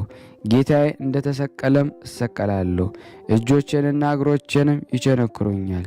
ልጄ ሆይ ጌታችን አገልጋዮቹን መንጋዎቹን እጠብቅ ዘንድ እንዳዘዘኝ አንተ ታውቃለህ። በንጽሕና እመራቸው ዘንድ እኔም እነሆ ለአንተ እሰጣቸዋለሁ፣ እኔም ወደ መንገድ እሄዳለሁና አለው። ሐዋርያው ጳውሎስ በሰይፍ ይገሉት ወዳጄ ዮሐንስን ጌታችን ዳግመኛም ከመምጣቱ በፊት ሞትን ይቀምሳል። ጌታ አምላኬ ይህንንስ አስረድተኸኛል። የዮሐንስን ሥጋ ሊቀብር የሚችል ማንም የለም፣ እርሱ የእግዚአብሔር ምስጢራት የሚያስተምር ነውና። ለእኔ እንደተሰጠኝ የመንግሥተ ሰማያት ቁልፍ ሳይቀር ለእርሱ ተሰጥቶታልና። ዳግመኛም በሕያዋንና በሙታን ይፈርዳ ዘንድ በሚመጣበት ዕለት ይሰበስባቸዋል፣ ለእያንዳንዱም እንደ ሥራው ደግሞ ይከፍለዋል። ልጄ ሆይ እኔ የመንግሥተ ሰማያት በር ጠባቂ እንደሆንኩ እወቅ። ስለ ሁሉም ደግሞ ምእመናን እማለድ ዘንድ ተሰጠኝ። በደላቸውን አስወግድ ዘንድ ይገባኛል። ከፍጥረት ወገን ከእኔ በቀር ለዚህ የመረጠው የለም። ዓለም ከተፈጠረ ጀምሮ ለ12 ሐዋርያት ለእኛ እንደተሰጠው ለነቢይ ለአገልጋይና ለገዥም ቢሆን እግዚአብሔር ከመረጣቸው ለአንዱ እንኳን አልተሰጠም። እኛ ሁላችንም የመለኮቱን ክብር አይተናል፣ በእጃችንም ብዙ ተአምራትን አደረግን። ከዚህ በኋላም በልቦናቸው ተረዳን፣ ያለመጠራጠርም አመንበት። ይህ ተአምርም ከእኛ ብቻ በስተቀር ለሌላ ደግሞ አልተሰጠም፣ እኛ እግዚአብሔር አውቀነዋልና። ልጄ ቀለሚንጦስ ሆይ እውነት እልሃለሁ ወልድ የተባለ ጌታችን ኢየሱስ ክርስቶስ መንፈስ ቅዱስንም በኪሩቤል ዙፋን ከአብ ጋር ተቀምጦ እንዳየሁት እነግርሃለሁ።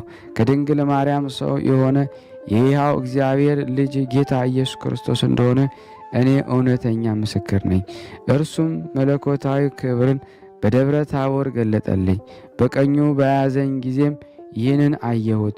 በውሃ መካከልም በሚመላለስበት ጊዜ ተመለከትኩት። እርሱም በጸናች ኃይሉ ከስጥመት አዳነኝ። ታላላቅ ተአምራትን ተመለከትኩ። ከተአምራቶቹ እስከ ዓመት ስናገር ቆየው፣ ባልተቻለኝም ነበር። ሁሉም በፈጽም ዓለም ባልቻለው ነበር።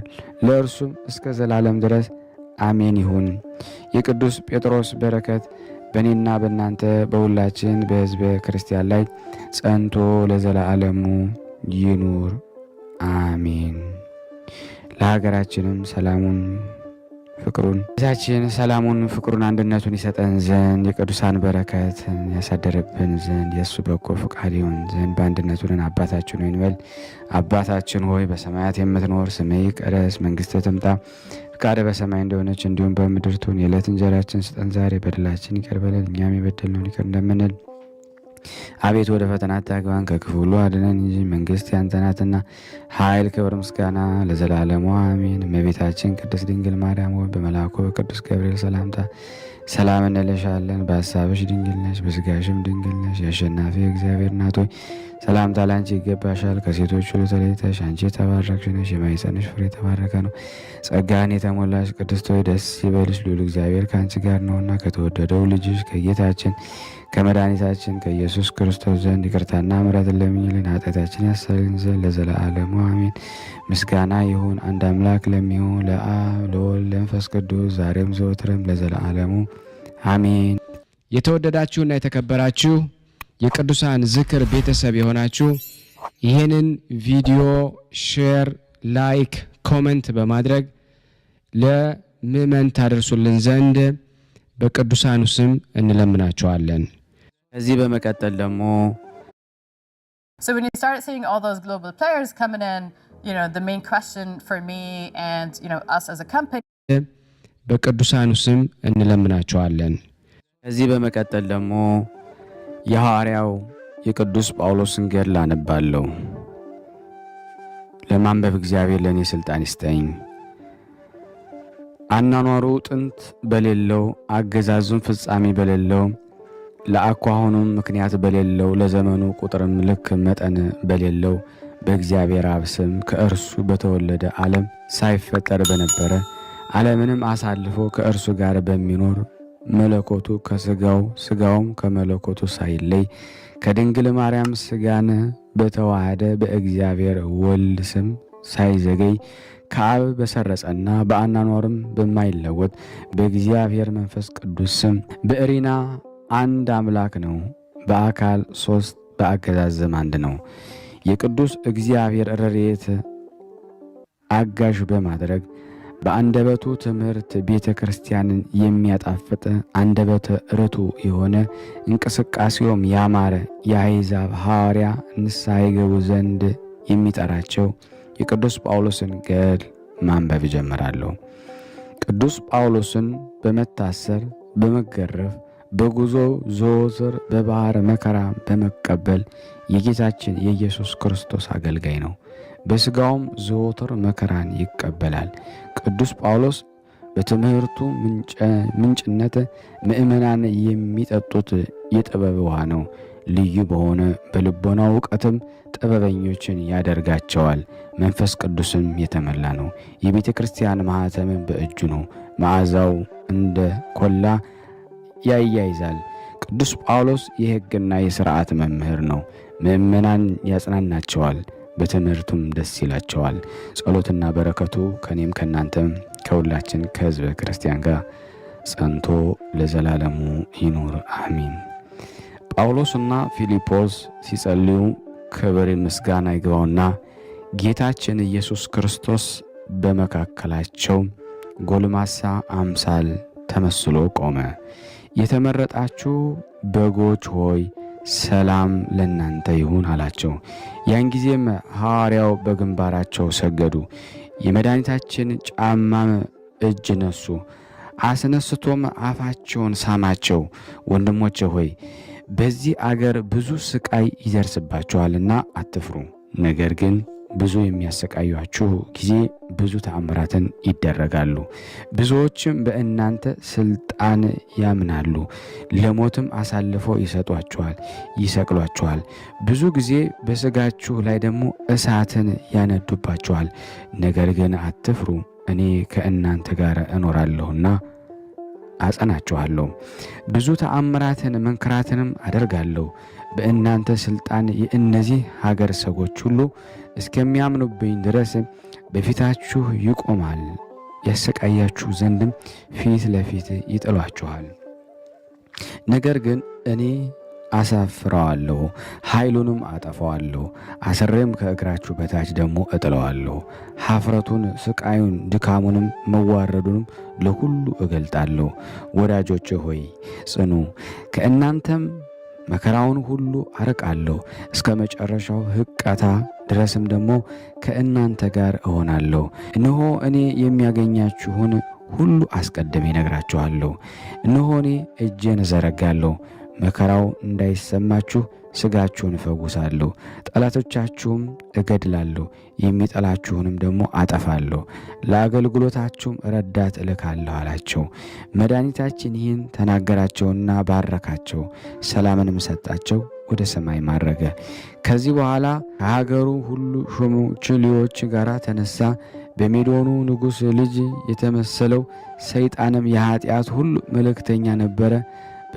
በመመካትም ካወጣቸው ከሰራዊት ጋር በዚያ አገር ነበረ። ከእነሱ ጋራም ደግሞ ብዙ ወታደሮች፣ ባለሟሎች፣ የሀገሩም ሁሉ ሰዎች ነበሩ። ዲያብሎስም ወደ ኋላ አለ፣ ወደ ኋላም ተመለሰ። ከሐዋርያት ቃል የተነሳ ፈርቶ ከእነሱ ጋር ደግሞ አልሄደም። ቴዎዳስ ግን በአለቆች በመኳንንት በመሳፍንት ፊት ይሄድ ነበረ። የመቶ አለቆች ይከተሏቸው ነበረ። በዚህ የተሰበሰቡ የሀገሩ ሰዎች ሁሉ ከቴዎዳስ ጋር ሄዱ። ቴዎዳስ ግን ይጮህና ያለቅስ ነበረ፣ በራሱም ትቢያ ይነሰንስ ነበረ። ከቤቱ በደረሰ ጊዜ ባለሟሎቹን እሳት ያነዱ ዘንድ አዘዘ። የሻለቃው እስከሚጮህ ድረስ ባለሟሎቹ ያነዱት ነበረ። ከእንግዲህስ ተነስ፣ ሰውነትን ትንሽ አሳርፋት፣ በእነሱ ላይም ደግሞ እንደሚገባቸው እናደርጋለን። ተነስ፣ ከለቅሶም ጥቂት ተጽናና፣ ከሚከተሉን ሰዎች ሁሉ የምንሰውርበትን መንገድ ሁሉ እስከምናገኝ ድረስ በእነዚህ በሁለቱ ሰዎች የሚሆነውን እንመልከት። ጌታችን ከእነሱ ጋር ነውና ፈጽሞ ከዚህ የሚበልጥ ከእርሱ ብዙ ነገር እንዳደረጉ ያውቃልና። ያን ጊዜ ልቅሶውን ተወ፣ ጥቂትም ታገሰ። ቁልፍ ይዞም በሩን ከፈተ። ያን ጊዜም የእግዚአብሔር መንፈስ ቅዱስ ጳውሎስን፣ ፊልጶስን ነጠቃቸው፣ ከፍርዱ አደባባይም አደረሳቸው። ዲያብሎስንም በሁለቱ መላእክት አምሳል ተቀምጦ አገኙት።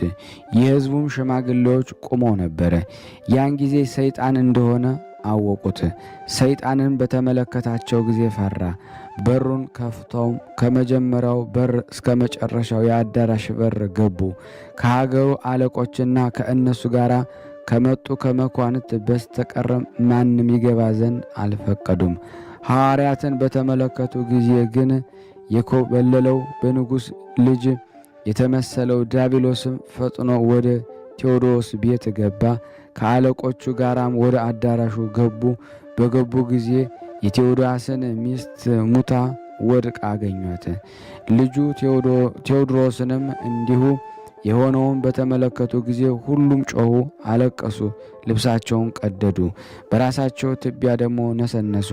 በዚህ በኋላ ደግሞ ገብተው ሐዋርያትን በነበሩበት ቤት አላገኟቸውም። መብራት አብርተው የአዳራሹን ውስጥ ዞሩት፣ ነገር ግን አላገኟቸውም። ቴዎዳስም ደግሞ ልቦናውን እንዳጣ እብድ ሆኖ ነበረ። አለቆችም ከእነሱ ጋር ያለ ሰይጣንን አሉት፣ ጌታችን ንጉሥ ሆይ አባት አላክህም። ስለ እነዚህ ሁሉ ሁለቱ ሰዎች ጠንቋይ እንደሆኑም በእውነት ዛሬ ተረድተናል። እነርሱ ለማግኘት ወደዚህ ቦታ እንመጣለን፣ እስከሚያውቁ ድረስ ፈጽመን እናገኛቸው ዘንድ አልተውንም። በቅዱሳኑ ጳውሎስና በፊልጶስ ምክንያት እርስ በርሳቸው ሲነጋገሩም የት ሄዱ? ከእነሱ የተነሳ ምንስ ሆኑ? ከሆኑም እነሆም ደግሞ አንድ ሰው እየጮኸ መጣ። ወደ ቴዎዳስ ቤት ልትፈልጓቸው የሄዳችሁባቸው ሁለት ፈላስፋ ሰዎች አሉ፣ እነሱም በፍርዱ አደባባይ ተቀምጠዋል አለ። በሰሙ ጊዜ አድናቆታቸው በዛ፣ ፈጥነው ወደ ፍርዱ አደባባይ ተመለሱ።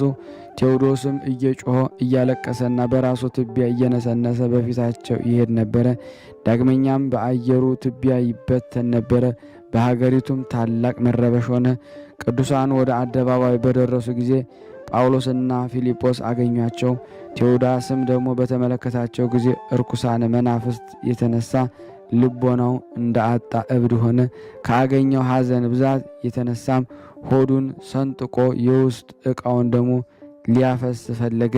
አለቆቹም መለሱት፣ እንዲህ አሉት፣ ከእንግዲህስ በቦታው ተቀመጥ፣ ይህ ሐዘንም ከአንተ አስወግድ፣ ትንሽም ታገስ፣ ሰውነትንም ጸጥ አድርጋት፣ እኛም ልቦናህን የሚሻውን በእነሱ ላይ እናደርግባቸዋለን።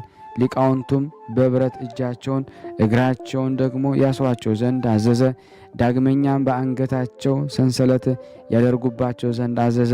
ዳግመኛም የእጁ ምስል ከመሃል እጅና ከብረት ደግሞ ጣቶች ጋር አዘጋጁ። ከእነሱም ለእያንዳንዳቸው እስከ ክንዳቸው ድረስ በእጃቸው ላይ ደግሞ የብረት እጅ ደግሞ ጨመሩ። ከእጃቸው ጋራም ቸነከሯቸው። ዳግመኛም የአንገታቸው የሚደርስ የብረት ትከሻ ሰሩ። በፊቱም በኋላውም ደግሞ ቸነከሯቸው። ዳግመኛም ሰውነታቸው የሚሸፍን የብረት ልብድ ደግሞ አዘጋጁ። ምንም እንዳይታይም ደግሞ ሰውነታቸውን ይሸፍን ነበረ። በብረት ሰሌዳ ላይም ደግሞ ጎኖቻቸውን ቸነከሯቸው። ዳግመኛም የብረት ጫማ አዘጋጁ። ከእግር ተረከዛቸው እስከ ጭናቸው ድረስ በብረት ችንካር ቸነከሯቸው። ዳግመኛም ጨለማ የሆነ መጋረጃ አዘጋጁ። ፊታቸው ጋረዱ። ከአካላቸው ብረት ደግሞ ያልሸፈነው ምንም እንዳይቀርም ደግሞ ይተጉ ነበረ። ዳግመኛም ሊቃውንቱን ምትሃት የሚያደርጉ ጠቢባንን አዋቂዎች አመጡ። በጥበባቸው የምታደርጉትን አስተውሉ። በእነዚህ በሁለቱ ጠንቋይ ሰዎች ምን እናደርግ? ይህ ከባድ ክፉ አድርገዋል። በክፉ አሟሟት ልንገድላቸው እንሻለን። እናንተም ከእኛ ዘንድ ደግሞ ጥሩ ፍርድን ደግሞ ታላቅ ክብርን ደግሞ ታገኛላችሁ አላቸው። ጥንቁልናን ደግሞ የሚያደርጉ ጥበበኞችም መለሱላቸው እንዲህ አሏቸው። አለቆችም የእርሳስ ዕቃ፣ ታላቅ የብረት ጋን፣ 7 የሰሊጥ ዘይት እንዲያመጡ አዘዙ። በውስጡ ስብ ደግሞ የአደሮ ማር፣ የላም ቅቤ፣ የብዙ የተለያዩ እንስሳትን የሚያቀጣጥሉ ቅመማት ከዲንና ከባሩድ ጋር ደግሞ ዝፍት ከቀልፎኒያም 7 ልጥር እንዲጨምሩ አዘዙ አሏቸው። ዳግመኛም የዝግባት እንጨት ቁልቁል የተባለ ደግሞ እግርና ብዙ እንጨቶችን አመጡላቸው። አለቆቹ ምትሃት የሚያደርጉ ደግሞ ጠቢባን አዘዙ። የጠንቋዮችን ሁሉ እንደሚያቀርቡላቸው የበሰለ ልዩ ልዩ መድኃኒት ደግሞ እንዲያመጡላቸው አዘዙ። በታላቅ ጋንም አቀለጧቸው። የቅዱሳኑ የጳውሎስና የፊልጶስ ሰውነት ባለበት ስጋቸው እስከሚላጠቅ ድረስ በብረቱ ደግሞ ሰሌዳም ላይም ደግሞ ጨመሩ። ዳግመኛ ከእግራቸው እስከ ራሳቸው ከፍ እስከሚል ድረስ ያቀልጡት ያንን የአደሮ ማር ሐዋርያው ባሉበት በብረቶቹ ላይ ደግሞ በኩል አፈሰሱት። ወዲያና ወዲህ ይፈስ ዘንድ ገደል ቆፈሩ። በውስጡም ደግሞ ያቆሟቸው በእነሱ ላይም ደግሞ አፈሰሱት። ስለዚህም እስከ ራሳቸው ድረስ ከፍ አለ። ከዚህ በኋላ ከገድሉ አውጡት። ጥበበኞችም ተሸከሟቸው። ግዙፍና ቁመቱ ከምድር እስከ ጫፍ ድረስ 5 ክንድ የሚሆን የምሰሶን እንጨትም ደግሞ አቆሟቸው። ከውጭውም ደግሞ በዲን የተቀባ ነበረ። በእነዚህ እንጨት በታላላቅ ችንካሮች እግሮቻቸውን ቸነከሩ። በሀገሪቱ መንታ መንገድ ደግሞ ባለው ተክል ቦታ በርም ደግሞ አቆማቸው። የእንጨት ክምርም አስቀመጡ። ሐዋርያትን ጠሯቸው። እነዚህ ጳውሎስና ፊልጶስ ናቸው። ዳግመኛም ቅዱሳን ጳውሎስና ፊልጶስ ባሉበት አደባባይ የእንጨት ክምር የወይን ሐረግንም ከፍሬው ጋር ጨመሩ። ጴጥሮስን አገልጋዮች እንዲህ አሏቸው፣ በእሳት ሳያቃጥሏችሁ ያዩአቸው ዘንድ ሕዝብ ሁሉ እንዲሰበሰቡ ለሀገሪቱ ሁሉ አዋጅ ነጋሪ ተላከ። ያን ጊዜ አለቆች ሰዎች ይቆሙ ዘንድ አዘዘ። ዳግመኛም በታላቋ ሀገር በሮም ወንዱም ሴቱም ታላቁም ታናሹም የዚህ ሀገር ሰዎች ሁሉ ወደዚህ አገር ይመጡ የእነዚህንም ሁለቱን ፈላስፎች መሰቀል ታዩ ዘንድ በሀገሪቱ መንታ መንገድ መካከል ወዳለች ወደ አትክልት ቦታ ኑ በማለት እንነግራቸዋለን እያሉ ደግሞ በመጮህ ዞሩ። ጠንቋዮች ሆነዋልና በሀገሩም በእነዚህ ምክንያት ግድያ ሆኗል አሉ። ሕዝቡ በዚያም ደግሞ አገር የአዋጅ ነጋሪው ድምፅን በሰሙ ጊዜ ሁሉም ተሰበሰበው። ሐዋርያትን ደግሞ በአንድ ጥበብ ፍልስፍና የሚማሩ ሕፃናት ወዳሉበት ደርሰውም ደግሞ ሐዋርያትን ጳውሎስና ፊልጶስን ከበቧቸው። ቁጥራቸው 12 ሕፃናት ናቸው። እነሱም ያለቅሱ ፊታቸውን ይመቱ ነበረ። ጌታችን ሆይ ይህ መከራ ስላገኘን ወየሉን አሉ። ማንም ያላየው ያገኛችሁ እንዴት ነው? ሰውም በአንድነት አይነት ፍርድን አልወደቀም። ሕዝቡ በተሰበሰቡ ጊዜ የሀገሩ ሽማግሌዎች በሐዋርያት ላይ ደግሞ እሳት ያነደዱ ዘንድ አዘዙ።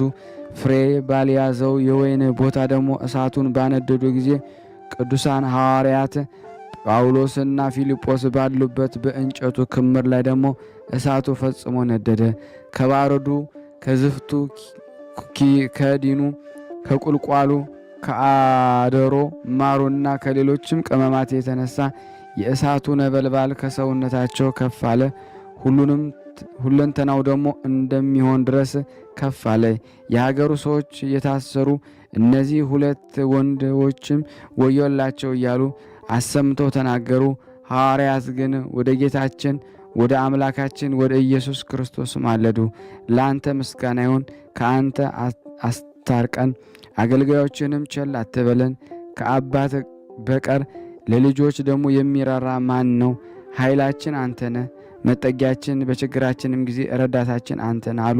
የሀገሩ ሰዎች አለቆችም በድንጋይ የወግሯቸው ዘንድ ፈለጉ። የሐዋርያት ትምህርት ጸሎት ወደ እግዚአብሔር ነውና የሀገሩን ሰዎች ሁሉ ልቦና አራርቷልና። ከአለቆች አንዱ መለሰ፣ ጥቂት ታገሱ፣ የተደረገውን እነግራቸዋለን አላቸው። የሀገሩ ጸሐፊም ደግሞ ሕዝቡም ተናገራቸው። በቦታቸው ለጥቂት ሰዓት በትዕግስት እንዲቆዩም አዘዛቸው። ሁከቱ ጸጥ ባለ ጊዜ አለቆች ወደ ቴዎዳስ ቤት ላኩ። ሚስቱና ልጆቹን ቴዎድሮስንም አመጡ። በሜዶን ንጉሥ ልጅ የተመለሰለው ሰይጣን ባለበት ሙተው ነበርና፣ አለቆችም ለገዳዮች አታልቅሱ፣ ነገር ግን በግፍ የተገደሉትን አልቅሱ አሏቸው። ሕዝቡ የቴዎዳስን ሚስትና ልጁን ቴዎድሮስን ደግሞ ወድቀው ሙተው በተመለከቱ ጊዜ ድንጋይ አንስተው ሐዋርያትን ወገሯቸው። ሰይጣንም በመካከላቸው ቆሞ በእግዚአብሔር ሐዋርያት ላይ ልቦናቸውን አስጨከነው። ከነዚህ ቅዱሳን ጳውሎስና ፊልጶስ ናቸው። የቴዎድሮስ ሚስትና ልጁም ሙተው ወድቀው ነበረ። የሀገሩ ሰዎች ይመለከቷቸው ነበረ። አለቆች ግን ደግሞ እንደ ሐዋርያት እንደ ጳውሎስና ፊልጶስ ይጸልዩ ነበረ። የቆሙት ባለሟሎችም ከሐዋርያት ሰውነት እሳቱን ያስወግድ ዘንድ ነገሯቸው። ጴጥሮስም ወደ እነርሱ ቀረበ፣ ትጥቁንም ደግሞ መዘዘ። በሐዋርያት ሰውነት የዞረው በሰሌዳ ያለውን የተቸነከሩበትን ፈታው። በፊታቸውም ደግሞ ጊዜም እጆቹም ደግሞ ተልጦ ነበረ፣ ከሰሌዳው ጋራም ተጣብቆ ቀረ። ከሐዋርያት ሰውነት ደሙ ወደ መሬት ተንጠፈጠፈ። የሀገሩ ሽማግሌዎች እናንተ ክፉና አመፀኛ የምትሆኑ ጠንቋዮች ሆይ በሰውነታችሁ ከአመጣባችሁ ስቃይ ገና በሕይወት ናችሁን አሏቸው። ቅዱሳኑ ጳውሎስና ፊልጶስ መለሱ እንዲህም አሉ፣ እኛ እናንተ እንደምታስቡት ጠንቋዮች አይደለንም፣ እኛ የሰይጣንን ጥንቁልና እንሽራለን እንጂ አሏቸው። ዳግመኛም ለሁለተኛ ጊዜ ሰውነታቸው ላይ ደግሞ እሳት እንዲያነዱባቸው አዘዘ። ክብር ይግባውና ጌታችን ኢየሱስ ክርስቶስ ከሰማይ ወርዶ ተገለጠላቸው። የእሳቱን ነበልባልም ደግሞ ከእነሱ አጠፋላቸው። የቅዱሳኑ የቅዱስ ጴጥሮስ የቅዱስ ጳውሎስና የቅዱስ ፊልጶስ በረከት በእኔ በእናንተ በሁላችን ላይ ይደር ዛሬም ዘወትርም አሜን። የቀረብነውን ጸሎት ልመናችን እግዚአብሔር ይቀበለን ዘንድ የእሱ በጎ ፈቃድ ይሆን ዘንድ በአንድነት አባታችን ሆይ በሰማያት የምትኖር ስምህ ይቀደስ፣ መንግስትህ ትምጣ፣ ፈቃድህ በሰማይ እንደሆነች እንዲሁም በምድር ትሁን። የዕለት እንጀራችንን ስጠን ዛሬ፣ በደላችንን ይቅር በለን እኛም የበደሉንን ይቅር እንደምንል፣ አቤቱ ወደ ፈተና አታግባን ከክፉ ሁሉ አድነን እንጂ መንግስት ያንተ ናትና ኃይል፣ ክብር፣ ምስጋና ለዘላለሙ አሜን። እመቤታችን ቅድስት ድንግል ማርያም ሆይ በመልአኩ በቅዱስ ገብርኤል ሰላምታ ሰላም እንልሻለን። በሐሳብሽ ድንግል በሥጋሽም ድንግል ነሽ። አሸናፊ እግዚአብሔር ነሽ፣ ሰላምታ ላንቺ ይገባሻል። ከሴቶች ሁሉ ተለይተሽ አንቺ የተባረክሽ ነሽ፣ የማኅፀንሽ ፍሬ የተባረከ ነው። ጸጋን የተሞላሽ ቅድስት ሆይ ደስ ይበልሽ፣ ልዑል እግዚአብሔር ከአንቺ ጋር ነውና ከተወደደው ልጅሽ ከጌታችን ከመድኃኒታችን ከኢየሱስ ክርስቶስ ዘንድ ይቅርታና ምሕረትን ለምኝልን ኃጢአታችንን ያሰረን ዘንድ ለዘላለሙ አሜን። የተወደዳችሁና የተከበራችሁ የቅዱሳን ዝክር ቤተሰብ የሆናችሁ ይህንን ቪዲዮ ሼር፣ ላይክ፣ ኮመንት በማድረግ ለምእመን ታደርሱልን ዘንድ በቅዱሳኑ ስም እንለምናችኋለን። ከዚህ በመቀጠል ደግሞ የጻድቁ አባታችን የአቡነ ገብረ መንፈስ ቅዱስን ገድል አነባለሁ። አንድ አምላክ በሚሆን በአብ በወልድ በመንፈስ ቅዱስ ስም ይህቺ መጽሐፍ በክብር በፍጹም ምስጋናና በማኅሌትና ካህናት፣ ዲያቆናት፣ ሕዝብና አሕዛብ፣ ሴቶች፣ ወንዶች፣ ሽማግሌዎችና ሕፃናት ድባብ ሁሉም ይህን ደስታና አለይታ በሕሊና ንቃት በንቃተ ሕሊና ባለመወላወል በፍቅር ወዲያና ወዲህ ደግሞ ባለማመንታት ይስሙት። አባታችን አቡነ ገብረ መንፈስ ቅዱስ አማላጅነት ላመነ ይህ የሕይወትን የቁርአት የድነትን መጽሐፍ ነውና እግዚአብሔር ከአባታችን ከአቡነ ገብረ መንፈስ ቅዱስ በረከት ለሁላችን የክርስቲያን ወገኖች ሁሉ ያድነን ለዘላለሙ አሜን። አባታችን ለአባ ዮሐንስ የአንድ ኃጢአተኛ ቄስን በደልን ደግሞ እንደነገሩት አንድ ቀንም የመንፈስ ቅዱስን ነገር ሲናገሩ አባታችን ለገዳማዊ ቄስ እገሌን ተመልከት አለው። የቅዱስ ቁርባን ስርዓትን ለመፈጸም ገብቶ የእግዚአብሔር መልአክ ከቤተ መቅደስ ውጭ ከሰቀለው ምሰሶ ጋር ደግሞ ስርዓተ ቁርባን ደግሞ እስከሚፈጸም ድረስ የሚነካው ሆኖ ስለተገኘ የፍጤ ደግሞ አስረውት ደግሞ ነበረ። አባ ዮሐንስ የአባታችን የገብረ መንፈስ ቅዱስን ትምህርት በሰማ ጊዜ ፈርቶ ተንቀጠቀጠ። በቤተ መቅደስ ያሰሩት የዚህ ሰው በደሉ ምንድነው አለው። አባታችን ገብረ መንፈስ ቅዱስም በደሉ ለምን ትመረምራለህ አለው። ዳግመኛም ሥርዓተ ቁርባን ከፈጸመ በኋላ እንደሚፈታ ከቤተ መቅደስም ወጥቶ ከሰው ጋር እንደሚኖር ነገረው። ገዳማዊ ዮሐንስ ለአባታችን ለመግባት የሚያስችላቸው ስራ ደግሞ ሁሉ ካህናት እንደዚህ በማያስችላቸው ስራ ሁሉ ካህናት እንደዚህ ይታሰራሉና አለ። አባታችን ገብረ መንፈስ ቅዱስም ንጹሕ ሳይሆንና ሃይማኖት ሳይኖረው ቅዱስ ሥጋውን ሊዳስስ ለደፈረ ሰው በእግዚአብሔር አድሎ ወይም ደግሞ ማዳላት አለን አለው። ምናልባት ቢገባም እንደዚህ መላእክት ቅዳሴ እስኪፈጸም ድረስ ከምሰሶ ጋር ደግሞ የኋሊት ያስሩታል። ሊቀድስ የሚገባም ወይም የሚቻለው ይገባል አለው። መንፈስ ቅዱስ ከመሰዊያው አይርቅም አለው። የአባታችን የገብረ መንፈስ ቅዱስ ነገር በሰማ ጊዜ አባ ዮሐንስ የአባታችን ነገር ደግሞ እውነት መሆኑን ደግሞ ለመረዳት በዚህ ቤተ ክርስቲያን ደግሞ ለመቀደስ የገባ ማን ነው? ይቺ ሳምንትስ ተራው የማን ነው ሲል ደግሞ መልእክተኞችን ላከ። ሁሉም በአንድ ድምፅ ቄስ ገሌ ሥርዓተ ቁርባን ፈጽሟል አሉት። ያ መልእክተኛም ዳግመኛ ቄሱን መረመረው። ቄሱም የሆነውን ሁሉ ነገረው። ያ መልእክተኛ የቄሱን ነገር ሰምቶ ወደ አባ ዮሐንስ ሄደና ነገረው። ሰምቶም እጅግ አደነቀ። የአባታችን ገብረ መንፈስ ቅዱስ ነገሩ እውነት ሆኗልና ቦታውም ቅርብ አልነበረም። አባታችን በመንፈሳዊ ራእይ ደግሞ ድብቅ ኃጢአቱን ያውቅበት ቄስ ካለበት ቦታ የራቀ ነው እንጂ። ይህን ደግሞ የሚያስፈራ የሚያንቀጠቀጥ ነገር ንጹሐን ባልሆኑ ካህናት ዕዳ እንዳለባቸው ያየው በሕይወቱ በምድር ላይ ሳለ ነውና። አንደኛ ቆሮንቶስ 11 ካህኑ በአንደበቱ ቅዱስ ሥጋውን ክቡር ደሙን ለቅዱሳን ይገባል ይላል።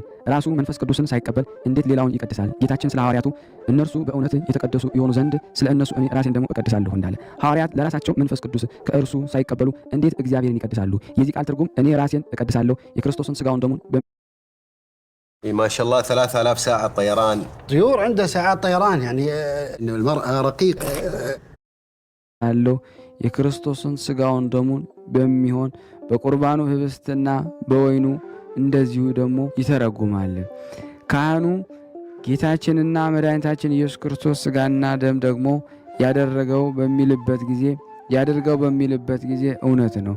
ካህኑ እንዳዘዘ ይሆናል። ቅዱስ ጴጥሮስ በመልእክቱ አሁን የጠራችሁ ቅዱስ እንደሆነ እናንተም በሥጋችሁ ሁሉ ቅዱሳን ሁሉ ሁኑ፣ እኔ ቅዱስ ነኝ፣ ቅዱሳን ሁኑ የሚል ጽሑፍ አለና ለእያንዳንዱ በየሥራው ፊት ሳያንስ በእውነት የሚፈርድ አብን የምትጠሩት ከሆነ በሕይወታችሁ ዘመን ሁሉ እየፈራችሁ በእምነታችሁ ጸንታችሁ ኑሩ። ካህን ሆይ የሚያቃጥል እሳት መለኮትን በእጅ ትዳስስ ዘንድ ለአንተ ለምን ተገባ? ራስህን ከኃጢአት ሳታነጻ የመለኮት ፍላጻ እንዴት መያዝ ቻልክ? ሰው በራት ወይም ደግሞ በምግብ ጊዜ ሳይታጠብ እጁን በወጨት ደግሞ ማስገባት ያስቀድማልን? ምግቡ በተፈጸመ ጊዜ መታጠቡን ያስከትላልን?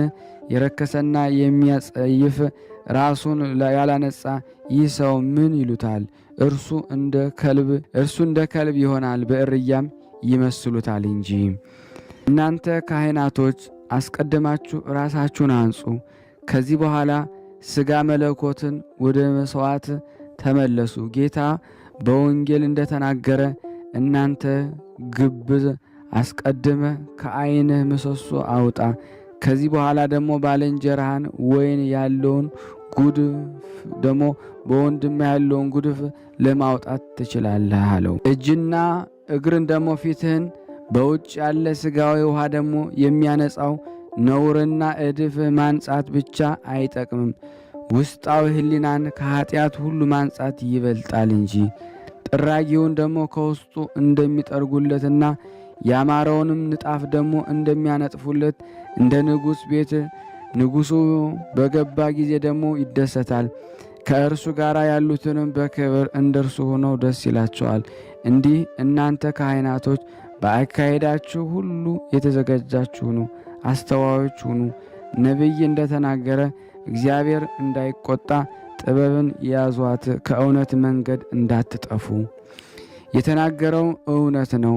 ካህን ሆይ ጥበብን አጽንተህ ያዝ፣ ጌታ በአንተ ላይ እንዳይቆጣብህ። የነደደ እሳት እያየህ ያለ ጥበብ እጅህን ወደ እርሱ አታስገባ፣ እንዳያቃጥልህ። ሴት ከመዝያት ጋር ምድጃ እንደምትሠራ በውስጡም ደግሞ እሳትን ታነዳለች፣ በጉጠት መያዣም ትቆሰቁሰዋለች። ህብስቱንም ጋግራ አከንባሎ ደግሞ ትከድነዋለች። በበሰለ ጊዜ ታዋጠዋለች፣ የሚገባውን ሰጠዋለች፣ የጣፈጠም ይሆናል። ሽታውም ወይም ደግሞ መዓዛው ከሩቅ ያውዳል። በጥበብ ሰርተዋለችና እንዲሁ እናንተ ጥበብን ተማሩ፣ የመለኮት እሳትን ትዳስሱ ዘንድ እንደ ምድራዊ እሳት አይምሰላችሁ፣ የሚያቃጥል እሳት ነው እንጂ። ወንድሜ ሆይ እወቅ፣ ተረዳ፣ ፈጣሪ በአንተ ላይ እንዳይቆጣ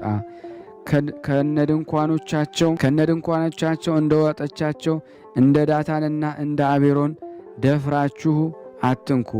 የቃሬን ልጆች ከምስሩ ድንኳን የወጣች እሳት ደግሞ አቃጠለቻቸው፣ በመቃጠላቸውም ጥናዎቻቸውም ተቀደሱ። ካህን ሆይ አስተውሉ፣ የሚያቃጥል እሳትን እንዳትዳስሱ፣ ከእናንተ አስቀድሞ ሌዋውያን እንደበላችሁ እንዳይበላችሁ። ዳግመኛም ራሳችሁን ስታነጹ የመለኮት እሳትን እንዳትዳስሱ በድፍረት ያገኛቸው መቅሰፍትን አስተውሉ። አምላካችን የሚያቃጥል እሳት ነውና እግዚአብሔርን የምትረሱ ሁላችሁ ይህንን ደግሞ አስታውሉ።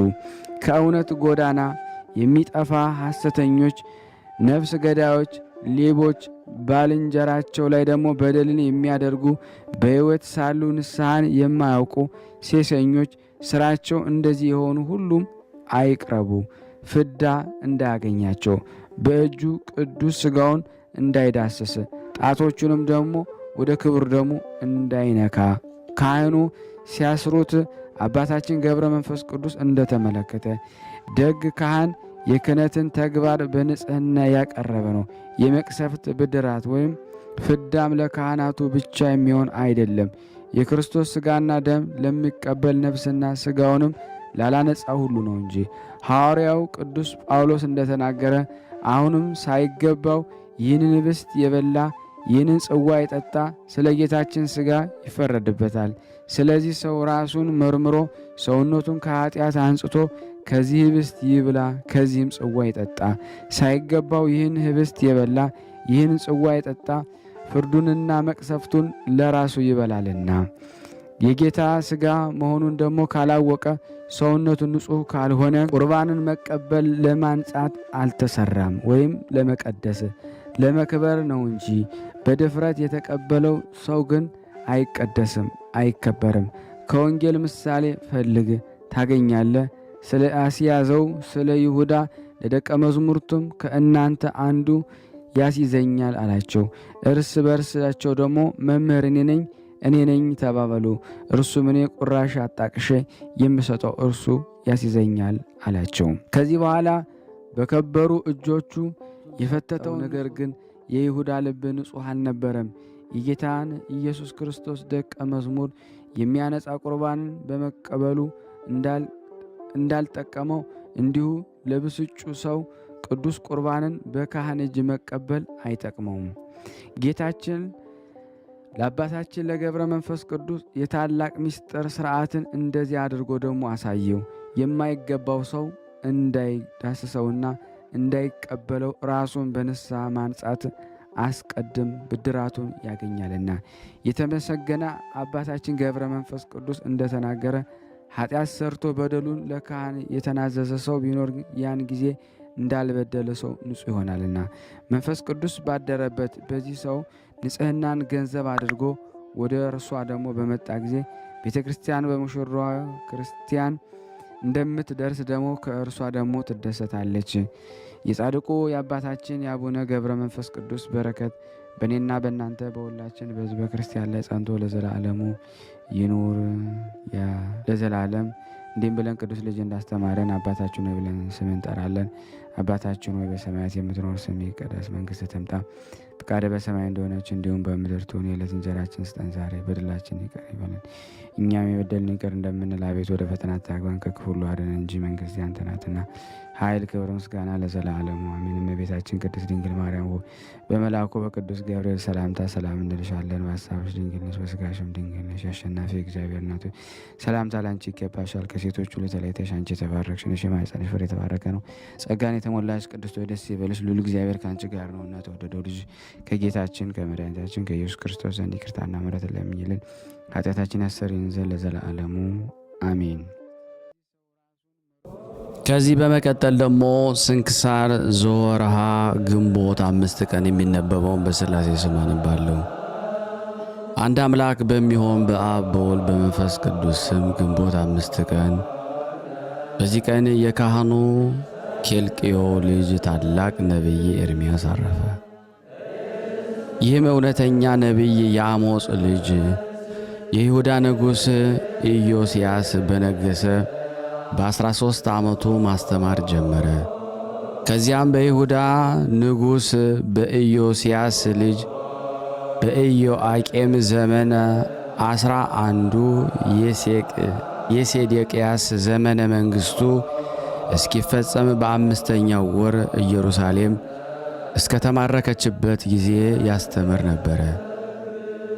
ስለ ራሱ እንዲህ ሲል ራሱ ተናገረ። የእግዚአብሔር ቃል ወደ እኔ መጣ። እግዚአብሔርም እንዲህ አለኝ፣ በእናትህ ማኅፀን ሳልፈጥር ወደድኩ፣ ከእናትህ ማኅፀን ሳትወጣ መረጥኩ፣ ለአሕዛብ መምህር አደረግኩ አለኝ። ይህም ነቢይ የእግዚአብሔር አምልኮና ሕጉን በመተዋቸው እንዲህ ሲል የእስራኤል ልጆችን ገሠጻቸው። ተጠበቁ፣ ንስሐም ግቡ፣ የእግዚአብሔር ቁጣው በላያችሁ እንዳይወጣ። ሁለተኛም እንዲህ ብሎ አስረዳቸው፣ ወደ ፈጣሪያችሁ እግዚአብሔር ካልተመለሳችሁ ያለዛ የከላውዲያዊውን ንጉሥ ናቡከደነጾርን በላያችሁ እርሱ ያስነሳዋል፣ ይማርካችኋልም። እንደ ቃሉም ሆነ። ሁለተኛም ሕዝቡ ተማርከው 70 ዘመን እንደሚኖሩ ትንቢት ተናገረ። ደግሞ የክብር ባለቤት ኢየሱስ ክርስቶስ ለኩነተ ሥጋ እንደሚመጣና መከራ እንደሚቀበል የአስቆሮቱ ይሁዳ እንደሚሸጠውና 30 ብር እንደሚወስድ ተናገረ። ብዙ ሰዎች ሥራዎችም ተናገረ። አይሁድ ግን ሊገድሉት ወደው ገርፈው አስረው በጉድጓድ ውስጥ ጣሉት። እግዚአብሔር አዳነው። እርሱ ግን ስለ እነርሱ ይለምንና ይማልድ ነበረ። እግዚአብሔር ስለ እርሳቸው ወደ እኔ ተማልድ፣ እነርሱ ከክፋታቸው አይመለሱምና አለው።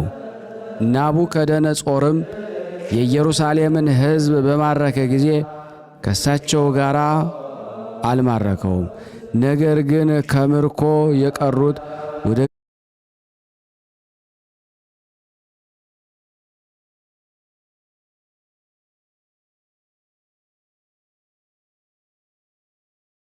አጠፋቸው።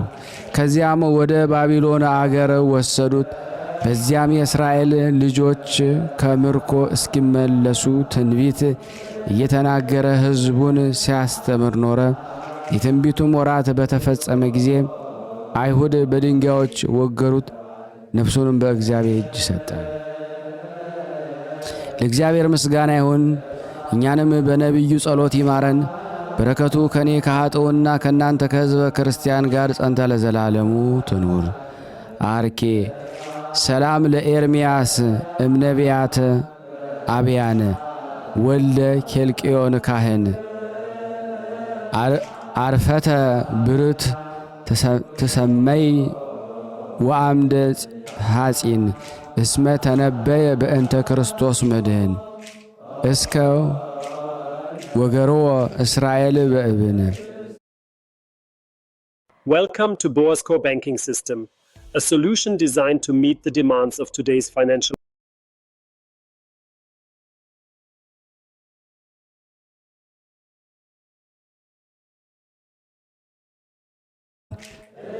በግንቦት 5 ቀን የሚከበሩ ዓመታዊ ክብረ በዓል ቅዱስ ኤርምያስ ነቢይ።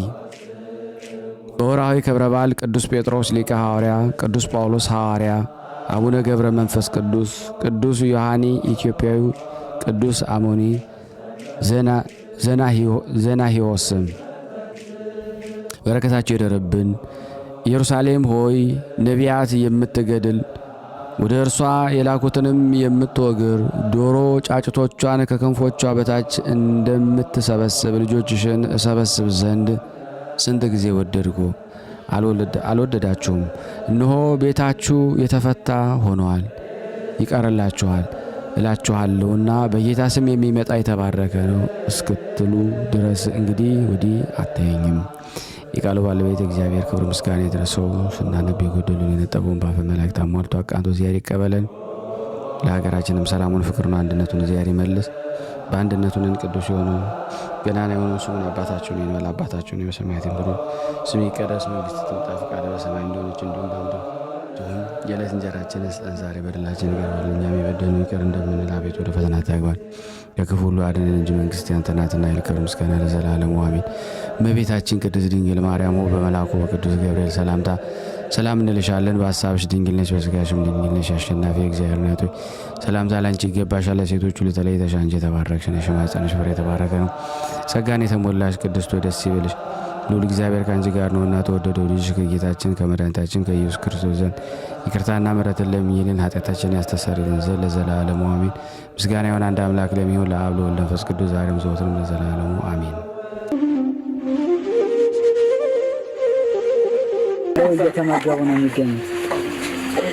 ዛሬ ግድፍት ቀን ነው፣ ግን ያው በሽሮ ነው ያግብ ነው። ሁሌም ሲጾሙ ከርመው በዚህ ነው እየተመገቡ ነው። በዚህ ውስጥ ነው የሚስተናገደው። የሚያስፈልገውን በሙሉ የሚያገኘው ከቤተ እግዚአብሔር ነው እና በረከት መቅመስ ይችላል። ለዛ ነው የእግዚአብሔር ቤት የተባለው። ሁሉም ጌታ አግኝቶበት የሚሄድበት ቤት ነው። ቤተ እግዚአብሔር ይባላል። በረከት ቅመሱ፣ አረፍ በሉ ነው። እጅግ አድርጌ ማሳሰብ መወደው ይሄን ነው። ስለ ቅዱስ ገብርኤል ብላችሁ እንደምትልኩ በጣም ተስፋ አደርጋለሁ። በኢትዮጵያ ንግድ ባንክ ቀጥታ መላክ ለምትፈልጉ እዚህ ጋር ባለው ቁጥር ላኩ። እንደዚሁም ደግሞ አሜሪካና ወደ ካናዳ አካባቢ ያላችሁ በዜል ቁጥር መላክ ለምትፈልጉ እንደዚሁም የዜል ቁጥራችን እዚህ ጋር አስቀምጠናል። ካሻፕም ለምትፈልጉ የካሻፕ ቁጥር እዚህ ጋር እንደምትፈልጉት አለ። እንደዚሁም ፔይፓል በፔይፓል መላክ ለምትፈልጉ በሁሉም መልኩ አለላችሁ።